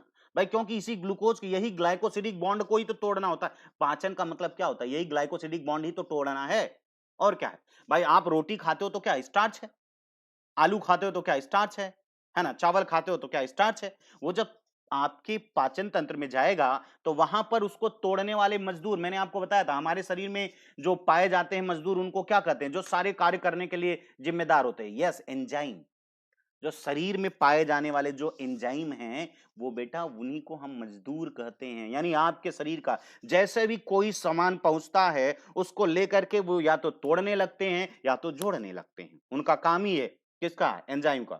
जैसे ही आप रोटी खाते हो, रोटी यानी आपको क्या समझ में आ गई? स्टार्च। स्टार्च आपके जैसे ही पाचन तंत्र में पहुँचता है, ध्यान रखिएगा, पाचन तंत्र में जैसे ही पहुँचा, वैसे ही तुरंत पहुँचा एंजाइम और खट, खट, खट, खट, खट, खट, खट तोड़ना शुरू कर दिया। किसमें? ये देखो, ये जो आपको स्टार्च दिख रहा है, ये टूट गया, ये टूट गया, ये टूट गया। क्योंकि ये इतना बड़ा है कि आपको मैंने क्या बताया, स्टार्च इतना बड़ा होता है बेटा कि आप देखो कई ग्लूकोज, ये ब्लड में तो नहीं जा सकता।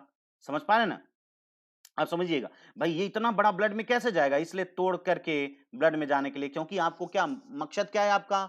खाना-पीना पचा करके बोले तो कहाँ पहुँचाना है? एक-एक सेल में पहुँचाना है बिडू। यानी कहने का मतलब ये जो ग्लूकोज होगा, ये सीधे से कहाँ भाई आप लोग पीडीएफ के चक्कर में काहे इतना पढ़ते हो? हैं? हाँ, बहुत सही बोला आपने कि breaking up complex food into small food particle. हाँ, बहुत सही कहा कि यानी कॉम्प्लिकेटेड को एकदम सिंपल फॉर्म में बनाने का काम करता है पाचन तंत्र और वो पाचन तंत्र में सबसे ज्यादा मुख्य भूमिका निभा रहे हैं एंजाइम्स। एंजाइम तो सब काम कर रहे हैं। तो स्टार्च को तोड़ा आपने एक एक ग्लूकोज बनाने के लिए, और कुछ नहीं। और ये ग्लूकोज कहां पर बना था? प्लांट ने बनाया था। प्लांट ने इसमें क्या किया? ये तो कार्बन और हाइड्रोजन, अरे कुछ नहीं, ग्लूकोज में ये सन की जो ऊर्जा है यहीं पर इकट्ठा कर दिया है बेटा। और यही ग्लूकोज को हम जब खाते हैं अंदर जाता है तो वही जो सन की ऊर्जा उसने जोड़ा है वही तोड़कर तो बनता है, वही निकलता है, वही बनता है एटीपी, और इसी एटीपी का इस्तेमाल करके हम लोग अपना सारा काम करते हैं। सिंपल सी बात है। बात समझ पा रहे हो? कहीं ऊपर से तो बाउंस नहीं कर रहा है बेटा। बताएंगे? बातें समझ में आ रही ना कि आखिर ग्लूकोज पे इतना हम काहे जोर दे रहे हैं? बोलो भाई। अरे आप जानते होंगे क्योंकि कार्बन और कार्बन के बीच का जो बॉन्ड है यही जब टूटता है तो ऊर्जा निकलती है। और यहां पर ठीक है, फिलहाल उतना आपको समझने की जरूरत नहीं। ग्लूकोज, मैंने कहा ग्लूकोज कैसे बना? जब ऊर्जा इकट्ठा हुई। कौन सी ग्लूकोज में ऊर्जा कौन है तो ये है क्या? कार्बन डाइऑक्साइड और पानी है। और आप तो कहते हैं सर कार्बन डाइऑक्साइड बहुत बेकार चीज होती है। नहीं बेटा, कार्बन डाइऑक्साइड ही तो सब कुछ है। अगर ये ना हो तो सन की ऊर्जा किस पर रखेंगे? बैठाएंगे किस पे? प्लांट। यस, इसी पर ऊर्जा बैठाते हैं और बैठा करके बना दी। यानी ग्लूकोज का मतलब क्या? जो कार्बन डाइऑक्साइड है उसी के ऊपर बैठी हुई सन की ऊर्जा।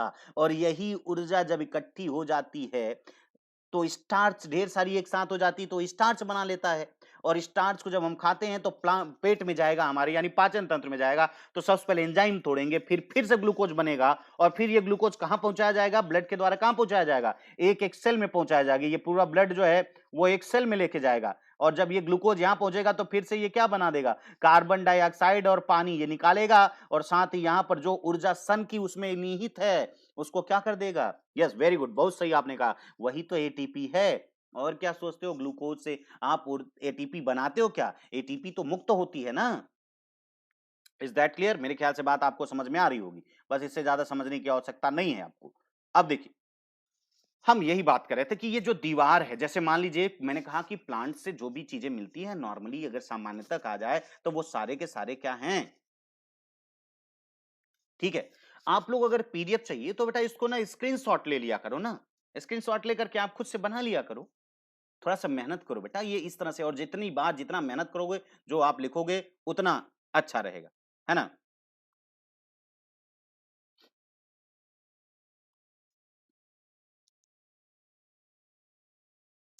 चलिए, आपका स्वागत है संजीव जी। हाँ, तो चलिए कोई बात।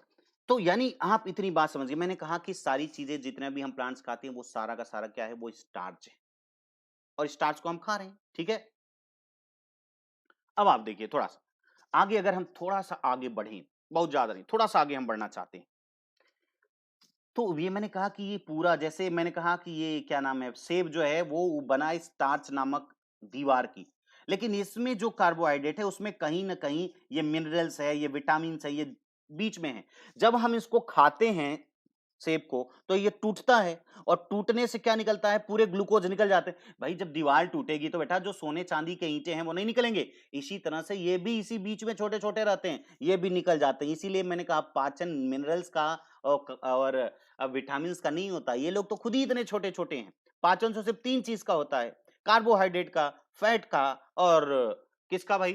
प्रोटीन का, क्योंकि ये बड़े हैं। क्लियर? अब बात करते हैं हम लोग ग्लाइकोजन की। मेरे ख्याल से स्टार्च और सेल्यूलोज दोनों समझ गए होंगे। बहुत बाखूबी अब पढ़िए एकदम। हाँ, बहुत सही, बहुत अच्छा। प्रियंका जी, नोट खुद से बनाना बेटा, यही तो आपकी तैयारी है, यही तो आपका परिश्रम है। आप कभी भी किसी से भी पीडीएफ के लिए मत बोला करिए, क्योंकि ये आपको बनाना पड़ेगा, आप करेंगे। मान लीजिए मैं ये कह रहा हूं कि आप जैसे इसको आप देखिए, स्क्रीनशॉट ले लीजिए और कुछ चीजें बराबर लिखते जाया करिए। ये आदत होनी चाहिए आपकी। नोट्स आप कैसे बना पाएंगे? बहुत अच्छा अंदाज होता है ये। ठीक है। हाँ, बहुत सही। नोट्स बनाना बहुत जरूरी है बेटा, क्योंकि नोट्स ही आपका सब कुछ होता है। किताबें कोई काम की नहीं होंगी, आपकी तैयारी आपके नोट से होती है। इसलिए सब कुछ नोट्स में ही रखने की आदत डालो। नोट से ही पढ़ाई होती है, नोट से ही आपकी तैयारी कंप्लीट होती है, क्योंकि नोट्स ही आदमी पढ़ सकता है भाई। इतना ज्यादा पढ़ाई जो है वो किताबों की नहीं हो सकती मेरे लाल। इसलिए पीडीएफ के पीछे आप लोग बहुत ना पढ़ा करिए। हालांकि पीडीएफ भी मिल जाएगा आगे आने वाले दिनों में, ऐसी नहीं बात है, लेकिन फिर भी आपको मैं कहूंगा कि प्लीज आप लोग खुद बनाने की आदत डालिए। ठीक है, खैर कोई बात नहीं। आइए हम लोग बात करते हैं ग्लाइकोजन। तो ग्लाइकोजन को भी अगर देखा जाए, ये आप समझ गए हैं तो मैं यहां से थोड़ा सा हटा देता हूं ताकि कोई समस्या ना हो यहां से। ठीक है। अब ग्लाइकोजन की बात करते हैं। ग्लाइकोजन भी, ये देखिए ध्यान से, ग्लाइकोजन भी ग्लूकोज का ही पॉलीमर होता है, ये देखिए, लेकिन ये हाईली ब्रॉन्ज्ड पॉलीमर होता है। ये क्या होता है? हाईली ब्रॉन्ज्ड, यानी एक ही ग्लूकोज से यहां भी जुड़ा है, यहां भी जुड़ा है, यहां भी जुड़ा है, यहां भी जुड़ा है। आप देख रहे हैं ना, बहुत ढेर सारा हाईली ब्रॉन्ज्ड पॉलीमर। और यही पूछा जाता है कि हमारे शरीर में यानी जंतुओं में बहुशर्करा या पॉलीसैकेराइड किस रूप में पाई जाती है? तो किस रूप में पाई जाती है? ग्लाइकोजन के रूप में। यार भाई आप देखो ध्यान से, और ये कहां पर होती है? ये लीवर में होती है, ध्यान से रखिएगा। लीवर यानी आपका कलेजा, हाँ कलेजा, या इसी को हम क्या बोलते हैं? यकृत। क्या बोलते हैं? यकृत भी बोलते हैं या कलेजा कहते हैं। ठीक है, यस वेरी गुड, बहुत सही। तो ये सारा का सारा क्या है? ये ग्लाइकोजन जो है वो कहां पर इकट्ठा होता है, मतलब कहां मिलता है? लीवर में। अब वास्तव में भाई हम तो ग्लूकोज बनाते नहीं, तो फिर इकट्ठा कहां से हुआ? अरे भाई आप स्टार्च तो खाते हो, स्टार्च जब खाओगे तो स्टार्च टूटेगा, किसमें टूटेगा? ग्लूकोज में। और ग्लूकोज सीधे जानते हो पचने के बाद सारा चीज जब पचता है तो सबसे पहले कहां जाता है, किस जगह जाता है, थोड़ा बताएंगे हमको? यस, पचने के बाद सबसे पहले कहां जाएगा? लीवर के पास, सब कुछ जाता है लीवर के पास। क्योंकि लीवर जो है ना वो हमारे बॉडी का क्या है? किंग है, बादशाह है। लीवर नहीं तो कोई नहीं, समझ में आया? और ये जो ब्रेन देख रहे हो ना, ब्रेन जो है इसका महामंत्री होता है, किसका? समझ में आई बात? तो ये सब पहले लीवर में जाता है, और लीवर में फिर ये लीवर डिसाइड करता है कि बॉडी के एक-एक पार्ट में कौन-कौन जाएगा, कौन-कौन नहीं जाएगा। अगर जिसको जाना होगा, वो उसको क्या करता है? वो उसको छोड़ता है। धीरे-धीरे, धीरे-धीरे, और बाकी जो सारा ग्लूकोज आया है उसको इकट्ठा करके रख देता है एक थैली में, उसी थैली को हम ग्लाइकोजन कहते हैं। समझ में आई बात? तो ये थैली एकदम ठूस के भरा हुआ है, इसलिए देखो इसमें ढेर सारे ब्रांच्ड हो गए। बात क्लियर? मेरे ख्याल से बातें आपको यहां तक पूरी समझ में आए। तो यानी ग्लाइकोजन जो है वो जंतुओं के लीवर में पाया जाता है, और ये भी संचित हुआ रहता है ना? इसी पर आगे आप लोग देखेंगे कि इंसुलिन वगैरह और ग्लूकागॉन जब हार्मोन पढ़ेंगे तो इसी ग्लाइकोजन पे वो हार्मोन जो पैंक्रियाज से आते हैं या अग्नाशय से आते हैं वो आगे काम कर, जब हम हार्मोनल सिस्टम पढ़ेंगे तो वहां पर आपको देखने को मिलेगा। ठीक है, अब हम आते हैं। अब देखिए ये अब ये हेट्रोपॉलीमर की बात करें हम। हेट्रोपॉलीमर का मतलब हुआ काइटिन और पेप्टिडोग्लाइकॉन। काइटिन क्या है ये थोड़ा समझिएगा। काइटिन ये भी ग्लूकोज का ही बना हुआ है बेटा, ऐसा कुछ नहीं, लेकिन इसमें जगह जगह पर एमिनो ग्रुप जुड़े होते हैं। कौन से ग्रुप जुड़े होते हैं? एमिनो ग्रुप जुड़े होते हैं, यानी प्रोटीन वाला। यस, ये काइटिन में एमिनो ग्रुप जुड़े होते हैं। ठीक है ना? ये देखिए, काइटिन की बात करना, किरेटिन और कैरोटीन की नहीं बेटा, ये काइटिन है। कैरोटीन जो होता है, किरेटिन की अगर बात करें, किरेटिन, तो किरेटिन जो होता है वो हमारे जो वाह्य कंकाल, यानी क्या बोलते हैं उसको? वाह्य कंकाल, यानी जो आपके बाहरी कंकाल हैं। ठीक है, हाँ, काइटिन से ही किसकी सेल वॉल बनती? फंगस की। बहुत सही प्रशांत जी ने, बहुत अच्छा बताया कि हाँ, ठीक कहा आपने कि ये फंगस की जो सेल वॉल होती है वो भी काइटिन की बनती है। ठीक है, और यही नहीं, आप जानते हैं कि जो इंसेक्ट होते हैं, इंसेक्ट के ऊपर जो कोट होता है उनका, यानी जो पंखों को ढकने वाला होता है, वो भी काइटिन का बना होता है, यानी कीटों का जो खोल है वो भी बना होता है। हम यहां पर किरेटिन, चूंकि काइटिन, किरेटिन, कैरोटीन एक जैसा लग रहा है ना, इसलिए थोड़ा सा, हाँ, किरेटिन क्या है बेटा? प्रोटीन। बहुत सही प्रियंका जी, ये किरेटिन क्या है? क्रिएटिन प्रोटीन है मेरे लाल, ये प्रोटीन है। जबकि काइटिन क्या है? आप देखिए काइटिन क्या है, और इसी तरह से है कैरोटीन। कैरोटीन क्या है? कैरोटीन एक पिगमेंट है जो कि पौधों के विभिन्न रंगों को क्या देता है? हाँ, केराटिन से, वेरी गुड, बहुत से प्रियंका जी, केराटिन से क्या बनना होता है भाई? हमारा एक्सोस्केलेटन या वाह्य कंकाल। जैसे ये आपका बाल है ना, या आपका नेल है ना, और खुर है, आपका खुर नहीं, खुर जो गाय भैंसों में होता है, खुर है, चोंच है, पंख है, फीदर है, फर है। फर मतलब जो बड़े बड़े बाल होते हैं पोलर बियर को, ये सब के सब किसके बने होते हैं? केराटिन के बने होते हैं। ठीक है ना? इवन आपकी त्वचा में भी ये केराटिन पाया जाता है। तो ये सारा का सारा जो है आप समझ रहे होंगे। कैरोटीन ये एक रंगा या वर्णक है, पिगमेंट है, जो कि क्या करता है? पौधों में पौधे के विभिन्न रंगों को क्या देता है? बोलो भाई, क्या कर रहा है? बोलो। पौधों को रंग देता है, ठीक है। पौधों के विभिन्न भागों को, कभी लाल, हरा, नीला, पीला, ये जो दिखाई देता है बेटा, हालांकि कैरोटीन से ज्यादातर लाल और ऑरेंज कलर का जो दिखाई देता है, रेड वाले जो होते हैं वो कैरोटीन के कारण होते हैं, ठीक है। खैर, काइटिन आप समझ गए कि काइटिन भी है। अब बात करें अगर पेप्टिडोग्लाइकॉन की, तो पेप्टिडोग्लाइकॉन की अगर हम बात करें थोड़ा सा, तो ये भी ग्लूकोज का ही पॉलीमर है, लेकिन बस ग्लूकोज के साथ इसमें पेप्टाइड के यानी प्रोटीन के छोटे छोटे टुकड़े जो है वो जुड़े होते हैं। याद रखिएगा यहां पर ध्यान से कि ये भी ग्लूकोज से हैं, ग्लूकोज ही है, ग्लूकोज ही है, लेकिन इसके साथ में पेप्टाइड भी जुड़े होते हैं बेटा। पेप्टाइड मतलब यानी प्रोटीन के छोटे छोटे खंड को हम क्या बोलते हैं, पेप्टाइड कहते हैं, यानी इनके साथ में पेप्टाइड भी होते हैं। हाँ ठीक है ना, तो पेप्टाइड यानी, और ये जो है ये किसकी कोशिका भित्ति बनाते हैं, थोड़ा सा बताएंगे। पेप्टिडोग्लाइकॉन जो है वो किसकी कोशिका भित्ति बनाते हैं। बहुत सही भाई, कोई जवाब तो अभी आया नहीं कि पेप्टिडोग्लाइकॉन किसका कोशिका भित्ति बनाते हैं। जल्दी से बताइए आप लोग, आगे बढ़ा जाए, बोलो भाई। बैक्टीरिया, वेरी गुड, बहुत सही, प्रशांत जी ने बताया कि पेप्टिडोग्लाइकॉन जो होता है, आगे हम बताएंगे जब बैक्टीरिया पढ़ाएंगे तो वहां पर फिर से पेप्टिडोग्लाइकॉन की बात होगी, क्योंकि आप ग्राम नेगेटिव और ग्राम पॉजिटिव बैक्टीरिया के बारे में जब हम लोग थोड़ा सा पढ़ेंगे, जब डिजीजेस की बात होगी बेटा, तो वहां पर हम पढ़ाएंगे कि कौन से ग्राम पॉजिटिव बैक्टीरिया है और कौन सा ग्राम नेगेटिव बैक्टीरिया होते हैं। वो यस यही पेप्टिडोग्लाइकॉन की वजह से होगा, आप आगे देखेंगे, ठीक है।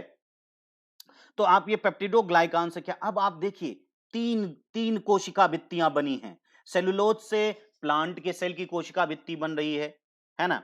काइटिन से कवकों की कोशिका भित्ति बन रही है, और जीवाणुओं की कोशिका भित्ति किससे बन रही है, पेप्टिडोग्लाइकॉन से। अब थोड़ा सा हमको ये बताएं कि बैक्टीरिया ज्यादा करीब किसके लगता है, जंतुओं के या पौधे के।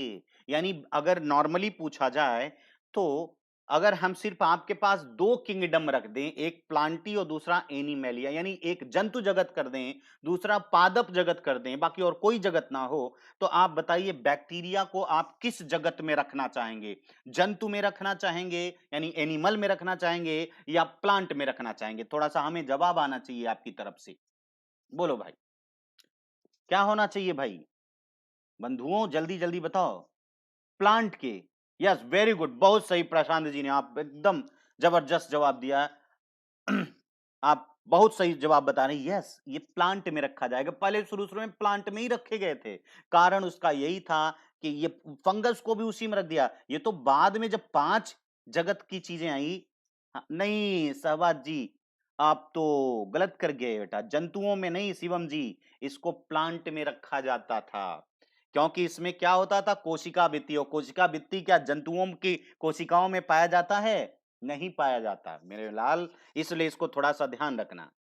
भाई अभी भी है कोई माई का लाल जो बातों को ना समझ पाया हो, ये सारे के सारे जितना भी हमने पढ़ा दिया है, बोलो भाई, है कोई तो सामने आओ। हाँ वेरी गुड, सही बता रहे हैं आप, ठीक, ड्यू टू सेल वॉल, बहुत सही प्रियंका जी, आपने बहुत सही बताया कि ये सिर्फ और सिर्फ इसी कारण से हो रहा है क्योंकि इसमें क्या है, सेल वॉल पाई जा रही है। हाँ बहुत सही, वेरी गुड, आगे बढ़ा जाए। बोलो भाई, मैंने कुछ सवाल पूछा था, सवाल पूछा था, जवाब आया कुछ, क्या बोले, 5 किंगडम के बाद अलग किया गया था। यस वेरी गुड रवि रतन जी, क्योंकि जब ये 5 किंगडम वाली कॉन्सेप्ट आया तब इनको किस में रख दिया गया, बैक्टीरिया को और कवक को, बोलो जल्दी से। हाँ उसमें 3 नए बनाए गए थे, तीनों में कौन कौन सा, बोलो जल्दी से, प्रियंका जी और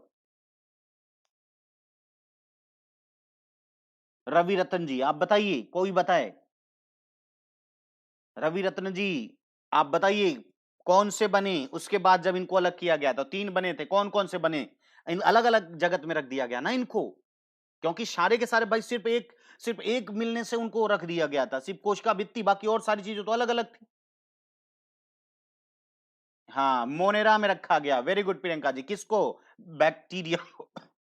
और फंगस में किसको रखा गया, फंजाई में फंगस को रखा गया, और इसके साथ और एक बनता था, कौन सा, प्रोटिस्टा, जिसमें यूनिसेलुलर यूकैरियोटिक सेल रखे गए।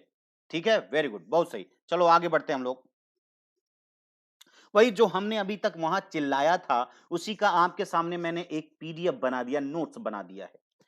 ग्लूकोज देखो, ग्लूकोज, ताकि आपको समझ में आता रहे कि सर ने लिखा नहीं, मैं सब चीज लिख देता हूं बेटा, ताकि आपको उसकी जरूरत ना पड़े बार बार पीडीएफ पीडीएफ जो चिल्लाते हो। आप इसी को स्क्रीनशॉट लिया करो, ये आप ही के लिए तो लिखता हूं मैं, ताकि आपको कभी कोई समस्या ना हो। हाँ, वेरी गुड प्रशांत जी।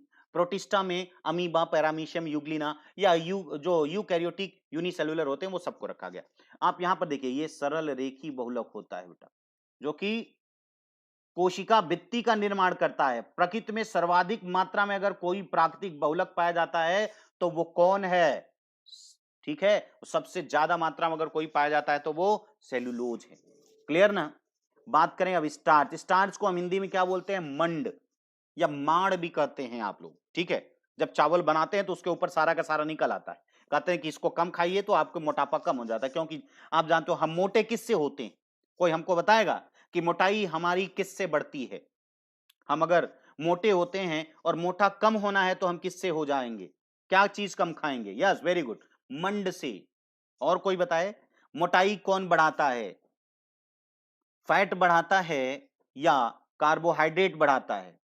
विशाल जी, नहीं, बिल्कुल नहीं, फैट नहीं बढ़ाता। फैट तो नुकसान करता है मोटापे में। बढ़ाता कौन है? अरे फैट कितना खाते हैं? 1 गिलास डेली सरसों का तेल पीते हैं क्या? अरे एक बूंद वो सब्जी बन रही है, मिल रहा है तो मिल रहा है, इससे आप इतने मोटे हो जाएंगे? वे ना। यस, वेरी गुड बेटा, स्टार्च से, इसीलिए ना, प्रोटीन नहीं, प्रोटीन से तो बिल्कुल नहीं। कार्बोहाइड्रेट, यस, इसीलिए, very good Priyanka ji. Fat नहीं बेटा, कार्बोहाइड्रेट मेन रिस्पॉन्सिबल होता है। हाँ, कैलोरीज, तो कैलोरीज ज्यादातर हम यूज किसका करते हैं? बोलो। कार्बोहाइड्रेट को ही तो हम ज्यादातर ऊर्जा के रूप में लेते हैं ना। हाँ, बहुत सही, बहुत सही, बस।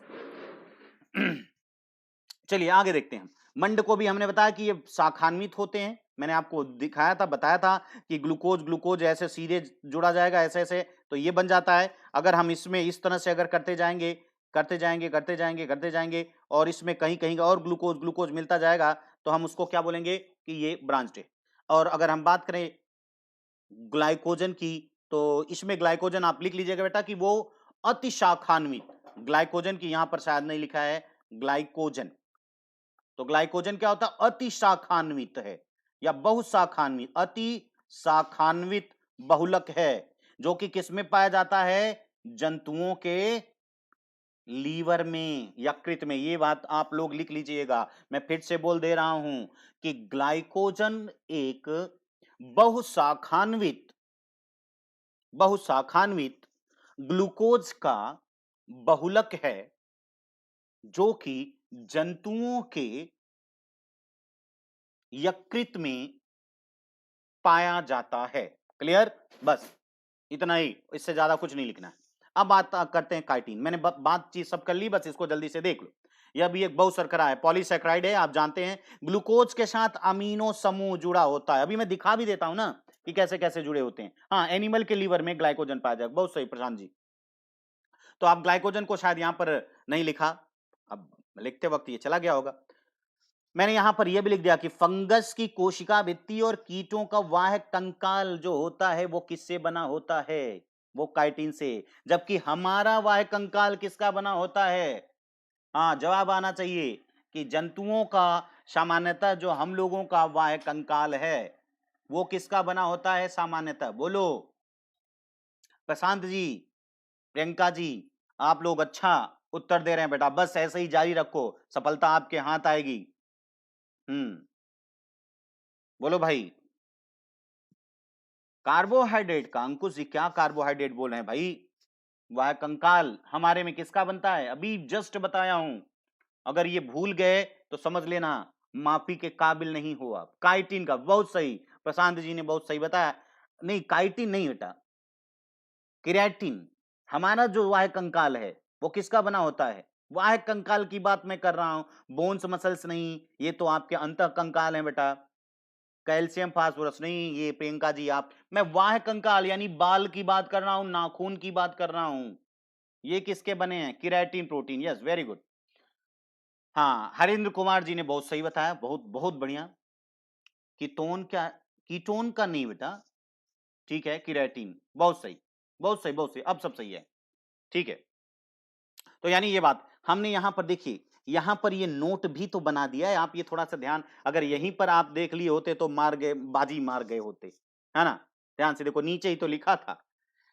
मैं इसीलिए मैं सब चीज लिख देता हूं बेटा, ये मैं कोशिश यही करता हूं कि ज्यादा से ज्यादा चीज आपको मिल जाए। आपको पीडीएफ पीडीएफ की कोई जरूरत नहीं, इसी में जोड़ो, बनाओ, मेहनत करो थोड़ा, सफलता पाना है भाई। एक जिले के मालिक बनने जा रहे हो और आप दूसरे से पहले आदत डालो, जब तक आपके अंदर नहीं होगा तो, है ना? तो केराटिन यह एक क्या है? संरचनात्मक प्रोटीन है जो जंतुओं को बाह्य कंकाल का निर्माण करती है, जैसे नाखून, बाल, सींग, खुर, पंख, चोंच। देखो मैं सारा का सारा लिख दिया हूं, ये सारा का सारा किससे बना होता है? केराटिन प्रोटीन से। कोई बात नहीं है प्रियंका जी, मैंने यही कहा था कि बाह्य कंकाल, कंकाल की बात नहीं किया था, हम लोग बाह्य कंकाल की बात करें, कोई बात नहीं। वेरी गुड, लेकिन आप लोग जारी रखो, बहुत अच्छा लगता है बेटा जब आप लोग सवालों का जवाब बहुत अच्छा दे देते हैं। एकदम रास्ते पर ऐसे ही चलिएगा, क्योंकि देखिए ये मैं बहुत बेसिक चीजों को आपके सामने डिस्कस कर रहा हूं। यही चीजें तो आगे आप, जब मैं साइंस टेक्नोलॉजी पढ़ाऊंगा बेटा और सारी की सारी चीजें ज्योग्राफी पढ़ाऊंगा, तो ये सारी सारी चीजें वहां पर भी आएंगी। क्योंकि आप जानते हो science, science technology, environment, geography एक ही है, कोई अलग नहीं है, सब में आपको मिलेगा। और अगर आपकी पकड़ साइंस में बन गई तो ज्योग्राफी और इन्वायरमेंट आपके बाएं हाथ का खेल होगा, क्योंकि पूरा फिजिकल ज्योग्राफी जब आप पढ़ोगे तो यही चीज मिलने वाला है। Is that clear? आगे बढ़े। और यहां पर मैंने क्या लिखा? ये कैरोटीन है बेटा, कैंटीन नहीं है, ये कैरोटीन है, ये थोड़ा सा आप लोग लिख लीजिएगा, इसका नाम है कैरोटीन, ठीक है ना? कैरोटीन एक वर्णक है, हालांकि कैरोटीन एक वर्णक है जो क्या करता है, हालांकि ये पादपों के विभिन्न भागों को रंग प्रदान करता है, ये आप समझ गए होंगे। क्या प्रदान करता है? विभिन्न भागों को रंग देता है, ये रंगीन बना देता है, लाल, हरा, नीला, पीला, बैगनी, जो भी है, ठीक है। आगे बढ़ें। अब बचता है आपका पेप्टिडोग्लाइकान, लास्ट ये है पेप्टिडोग्लाइकान। यह भी एक बहुशर्करा है जिसमें ग्लूकोज के साथ प्रोटीन के छोटे छोटे खंड अर्थात पेप्टाइड जुड़े होते हैं, जो मैंने ऑलरेडी बता दिया है आपको, मेरे ख्याल से आपको समझ में आ जाना चाहिए, ठीक है ना? यह जीवाणुओं की कोशिका भित्ति या सेल वॉल का निर्माण करता है, जीवाणुओं की कोशिका भित्ति या सेल वॉल का निर्माण करता है, ठीक है। मैंने आपको बताया था, आगे यही बताएंगे बेटा कि जब हम जीवाणु पढ़ेंगे तो यही सेल वॉल, यही पेप्टिडोग्लाइकान किसी में बहुत मोटा हो जाता है तो उसको हम ग्राम पॉजिटिव बोलेंगे, कोई बहुत पतला होता है तो यानी मतलब जो भी होगा हम ग्राम पॉजिटिव ग्राम नेगेटिव की आगे बात हम बताएंगे, ठीक है ना? कैरोटीन गाजर में भी, हाँ बहुत सही बेटा। कैरोटीन का रंग जो होता है वो थोड़ा सा पीले रंग से लेकर पीला होगा, नारंगी होगा, लाल होगा, ऐसे रंग होते हैं, ठीक है। तो मेरे ख्याल से इतनी बातें समझ में आ रहे हैं। आइए हम लोग थोड़ा सा आगे देखते हैं, कुछ देखना चाहते हैं। ये देखिए कार्बोहाइड्रेट अब आपके सामने है, ये कार्बोहाइड्रेट है क्या, थोड़ा सा आप समझिएगा, ठीक है। कार्बोहाइड्रेट को हम थोड़ा देखेंगे। तो कार्बोहाइड्रेट में हमने क्या बताया, ये कार्बन, हाइड्रोजन और ऑक्सीजन से मिलकर बना हुआ एक क्या है, एक तत्व, एक यौगिक होता है, जिसमें कार्बन, हाइड्रोजन 1:2:3 और 1:2:1 के अनुपात में रहते हैं। ये आपके सामने दिखाई दे रहा है। कार्बोहाइड्रेट नॉर्मली 3 प्रकार के हैं, मैंने आपसे बात किया था। कार्बोहाइड्रेट एक को मोनोसैकेराइड, एक को डाइसैकेराइड और एक को पॉलीसैकेराइड के नाम से जाना जाता है। मोनोसैकेराइड की अगर हम लोग बात करें, मोनो का मतलब होता है एक, जब इसमें एक यूनिट है, देखो इसमें एक ग्लूकोज ही बंधा हुआ है, ठीक है ना, एक ग्लूकोज बंधा हुआ है, इसलिए ये क्या है, मोनोसैकेराइड है, ठीक है। हाँ, ठीक है। और दूसरा डाई का मतलब होता है टू, ये 2 यूनिट यहां पर है बेटा, 2 units of sugar, 2 unit, clear. तो ये क्या है, ये डाइसैकेराइड है। और ये जहां पर कई यूनिट हो जाती है शुगर को, उसको पॉलीसैकेराइड कहते हैं। यहां पर और थोड़ी सी बात, मोनोसैकेराइड की अगर बात करें तो मैंने आपको बताया डाक बेटा कि मोनोसैकेराइड को वास्तव में क्या बोलते हैं, बिल्डिंग ब्लॉक ऑफ कार्बोहाइड्रेट, इन्हीं से सारे के सारे क्या हैं, बनाए जाते हैं, ठीक है। और मोनोसैकेराइड में आपको 3 दिखाए थे, ग्लूकोज, फ्रक्टोज और गैलेक्टोज। देखो सबकी संरचनाएं अलग हैं, लेकिन सबका जो फार्मूला होगा, जितने भी कार्बन इसमें हैं उतने इसमें, इसमें, ये सब में, ये एनर्जी का मुख्य स्रोत है। ग्लूकोज मैंने बताया मुख्य स्रोत ग्लूकोज ये है। शुगर में जो फ्रूट में जो पाए जाते हैं वो उसे हम फ्रक्टोज कहते हैं, और जो मिल्क की जो होती है उसको हम क्या बोलते हैं, गैलेक्टोज कहते हैं। ये बातें हमने अच्छी तरह से सीख ली। क्यों भाई? ठीक है ना? हाँ, वेरी गुड। यहां देखिए ये सब का फार्मूला C6H12O6, लेकिन सबकी बनावट थोड़ी सी अलग, यानी संरचना इसके अलग है। हम बात करें अगर डाइसैकेराइड की, यहां पर ध्यान दीजिएगा, डाइसैकेराइड। तो डाइसैकेराइड में हम कहा ग्लूकोज, जब दो ग्लूकोज एक साथ बन गए, ये देखो एक ग्लूकोज यहां एक ग्लूकोज यहां, दोनों किस बॉन्ड से बंधे थे? ग्लाइकोसिडिक बॉन्ड से बंधे थे। आपने देखा था ये कौन सा? Glycosidic bond. जैसे माल्टोज करें तो माल्टोज में क्या होता है? एक ग्लूकोज दूसरे ग्लूकोज से ग्लाइकोसिडिक बॉन्ड से जुड़ा है। सुक्रोज की अगर बात करें, जिसको टेबल शुगर, तो इसमें ग्लूकोज और फ्रक्टोज है। इसी तरह से अगर लैक्टोज की बात करें तो मिल्क शुगर, इसमें क्या है? ग्लूकोज और, ठीक है, गैलेक्टोज है। हम पॉलीसैकेराइड की बात करते हैं। चलिए पॉलीसैकेराइड में मैंने कहा एक लॉन्ग श्रृंखला होती है किसकी? वही मोनोसैकेराइड के कई हैं। देखो कई ग्लूकोज बंधे हैं ग्लाइकोसिडिक बॉन्ड से। यहां पर देखो स्ट्रेट चेन और ब्रांच चेन। स्टार्च जो होता है, मैंने आपको बताया स्टार्च में आप देखिए ये चेन यहां पर देख रहे हैं ना, ज्यादा ज्यादा एमाइलोज उसमें कम होता है, ठीक है, एमाइलोपेक्टिन को बात करें। अब यहां पर देखिए ग्लाइकोजन हमारे लीवर में पाया जाए, देख रहे हैं कितना ज्यादा ब्रांच्ड है, यही में हाईली ब्रांच्ड चेन होता है, इसलिए मैंने कहा कि ये हाईली ब्रांच्ड चेन है। ठीक है, हाँ, ग्रुप भी सही है। आप ये यानी ये समझ सकते हैं कि ये देखिए ग्लूकोज और ये स्ट्रक्चरल है। यहां पर ये स्ट्रक्चरल क्यों है? क्योंकि ये स्ट्रक्चर बनाते हैं। जैसे सेलुलोज क्या करता है? कोशिका सेल वॉल बनाता है। और ये देखो ये सीधे सीधे श्रृंखला में सीधे सीधे, ये जो बीच में दिखाई दे रहे हैं हाइड्रोजन बॉन्ड है बेटा। हाइड्रोजन बॉन्ड तो मैंने बताया कोई एक्चुअल थोड़ी है, ये तो सिर्फ लगाव है। हाइड्रोजन बॉन्ड तो सिर्फ लगाव होता है। ठीक है ना?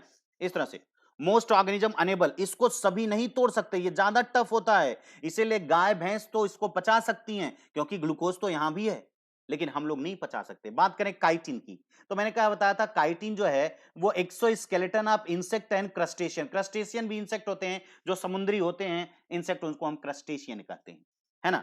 ये देखो इसमें एमिनो ग्रुप जुड़ गया है, क्लियर? मैंने कहा ये एमिनो ग्रुप। इसी तरह से अगर हम पेप्टिडोग्लाइकॉन की बात करें, तो ये बैक्टीरिया है, बैक्टीरिया का जो सेल वॉल आपको दिखाई दे रहा है, ये इसका ये जो छोटे छोटे चेन दिखाई दे रहे हैं, यही पेप्टाइड के चेन है बेटा। ठीक है, तो ये सारा का सारा आपको दिख रहा होगा। क्लियर हो रही बात? तो ये मेरे ख्याल से आपको बातें बहुत अच्छी तरह से समझ में आए। तो कार्बोहाइड्रेट को हमने देखा, सिंपल शुगर और दूसरा कॉम्प्लेक्स शुगर। ठीक है, मोनोसैकेराइड डाइसैकेराइड, इन दोनों को हम शुगर के नाम से जानते हैं, शुगर, ये दोनों को शुगर के नाम से जानते हैं। जबकि अगर हम बात करें कॉम्प्लेक्स को,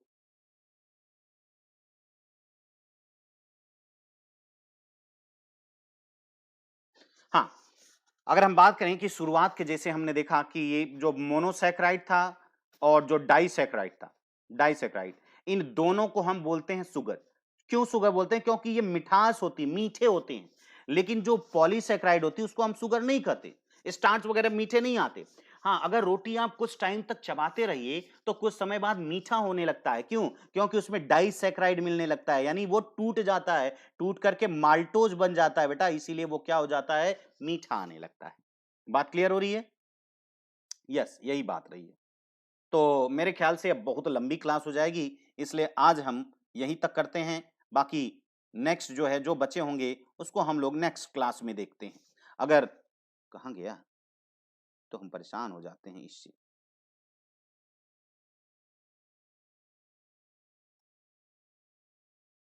हाँ, लिपिड वगैरह अब हम लोग लास्ट में देखेंगे बेटा, कल देखेंगे, है ना? सारी चीजें स्टेरॉइड वगैरह हम सब सारा का सारा चीज देखेंगे। चलिए, तो अगर आप लोगों को अच्छा लगा हो, ये सारा वीडियो अच्छा लगा हो, तो बेटा इसको आपको लाइक करना है, लाइक का बटन जरूर दबाइए, क्योंकि आपका लाइक मेरा प्रोत्साहन, और चैनल अच्छा लगे, मतलब ये बातें अच्छी लगी तो इस चैनल को भी सब्सक्राइब जरूर करिए। ठीक है, और कमेंट भी आप अच्छा किया करिए, और ये जब भी आप सब्सक्राइब कीजिए तो ये घंटी जरूर बजा दीजिए, ताकि आपको टन से आवाज मिलती रहे। ठीक है, और इसमें हम यूज करेंगे जब आप एडमिशन अगर लेना चाहते हैं बेटा, आप इसमें, क्योंकि आप जानते हैं कोरोना का दौर है, आने वाले दिनों में आपके लिए सबसे अच्छा और सबसे सस्ता माध्यम पड़ेगा। ठीक है, आप लीजिए, सब्सक्राइब कीजिए, और आप LP10 का इस्तेमाल करिए, आपको 10% का इसमें डिस्काउंट एडिशनल दिया जाता है। ठीक है, तो आज के लिए आप सभी बच्चों का बहुत बहुत धन्यवाद, और बराबर ऐसे ही जैसे आप लोग मन लगा के पढ़ रहे हैं, इसी तरह से पढ़ते रहिए सभी। ठीक है, ओके, बाय।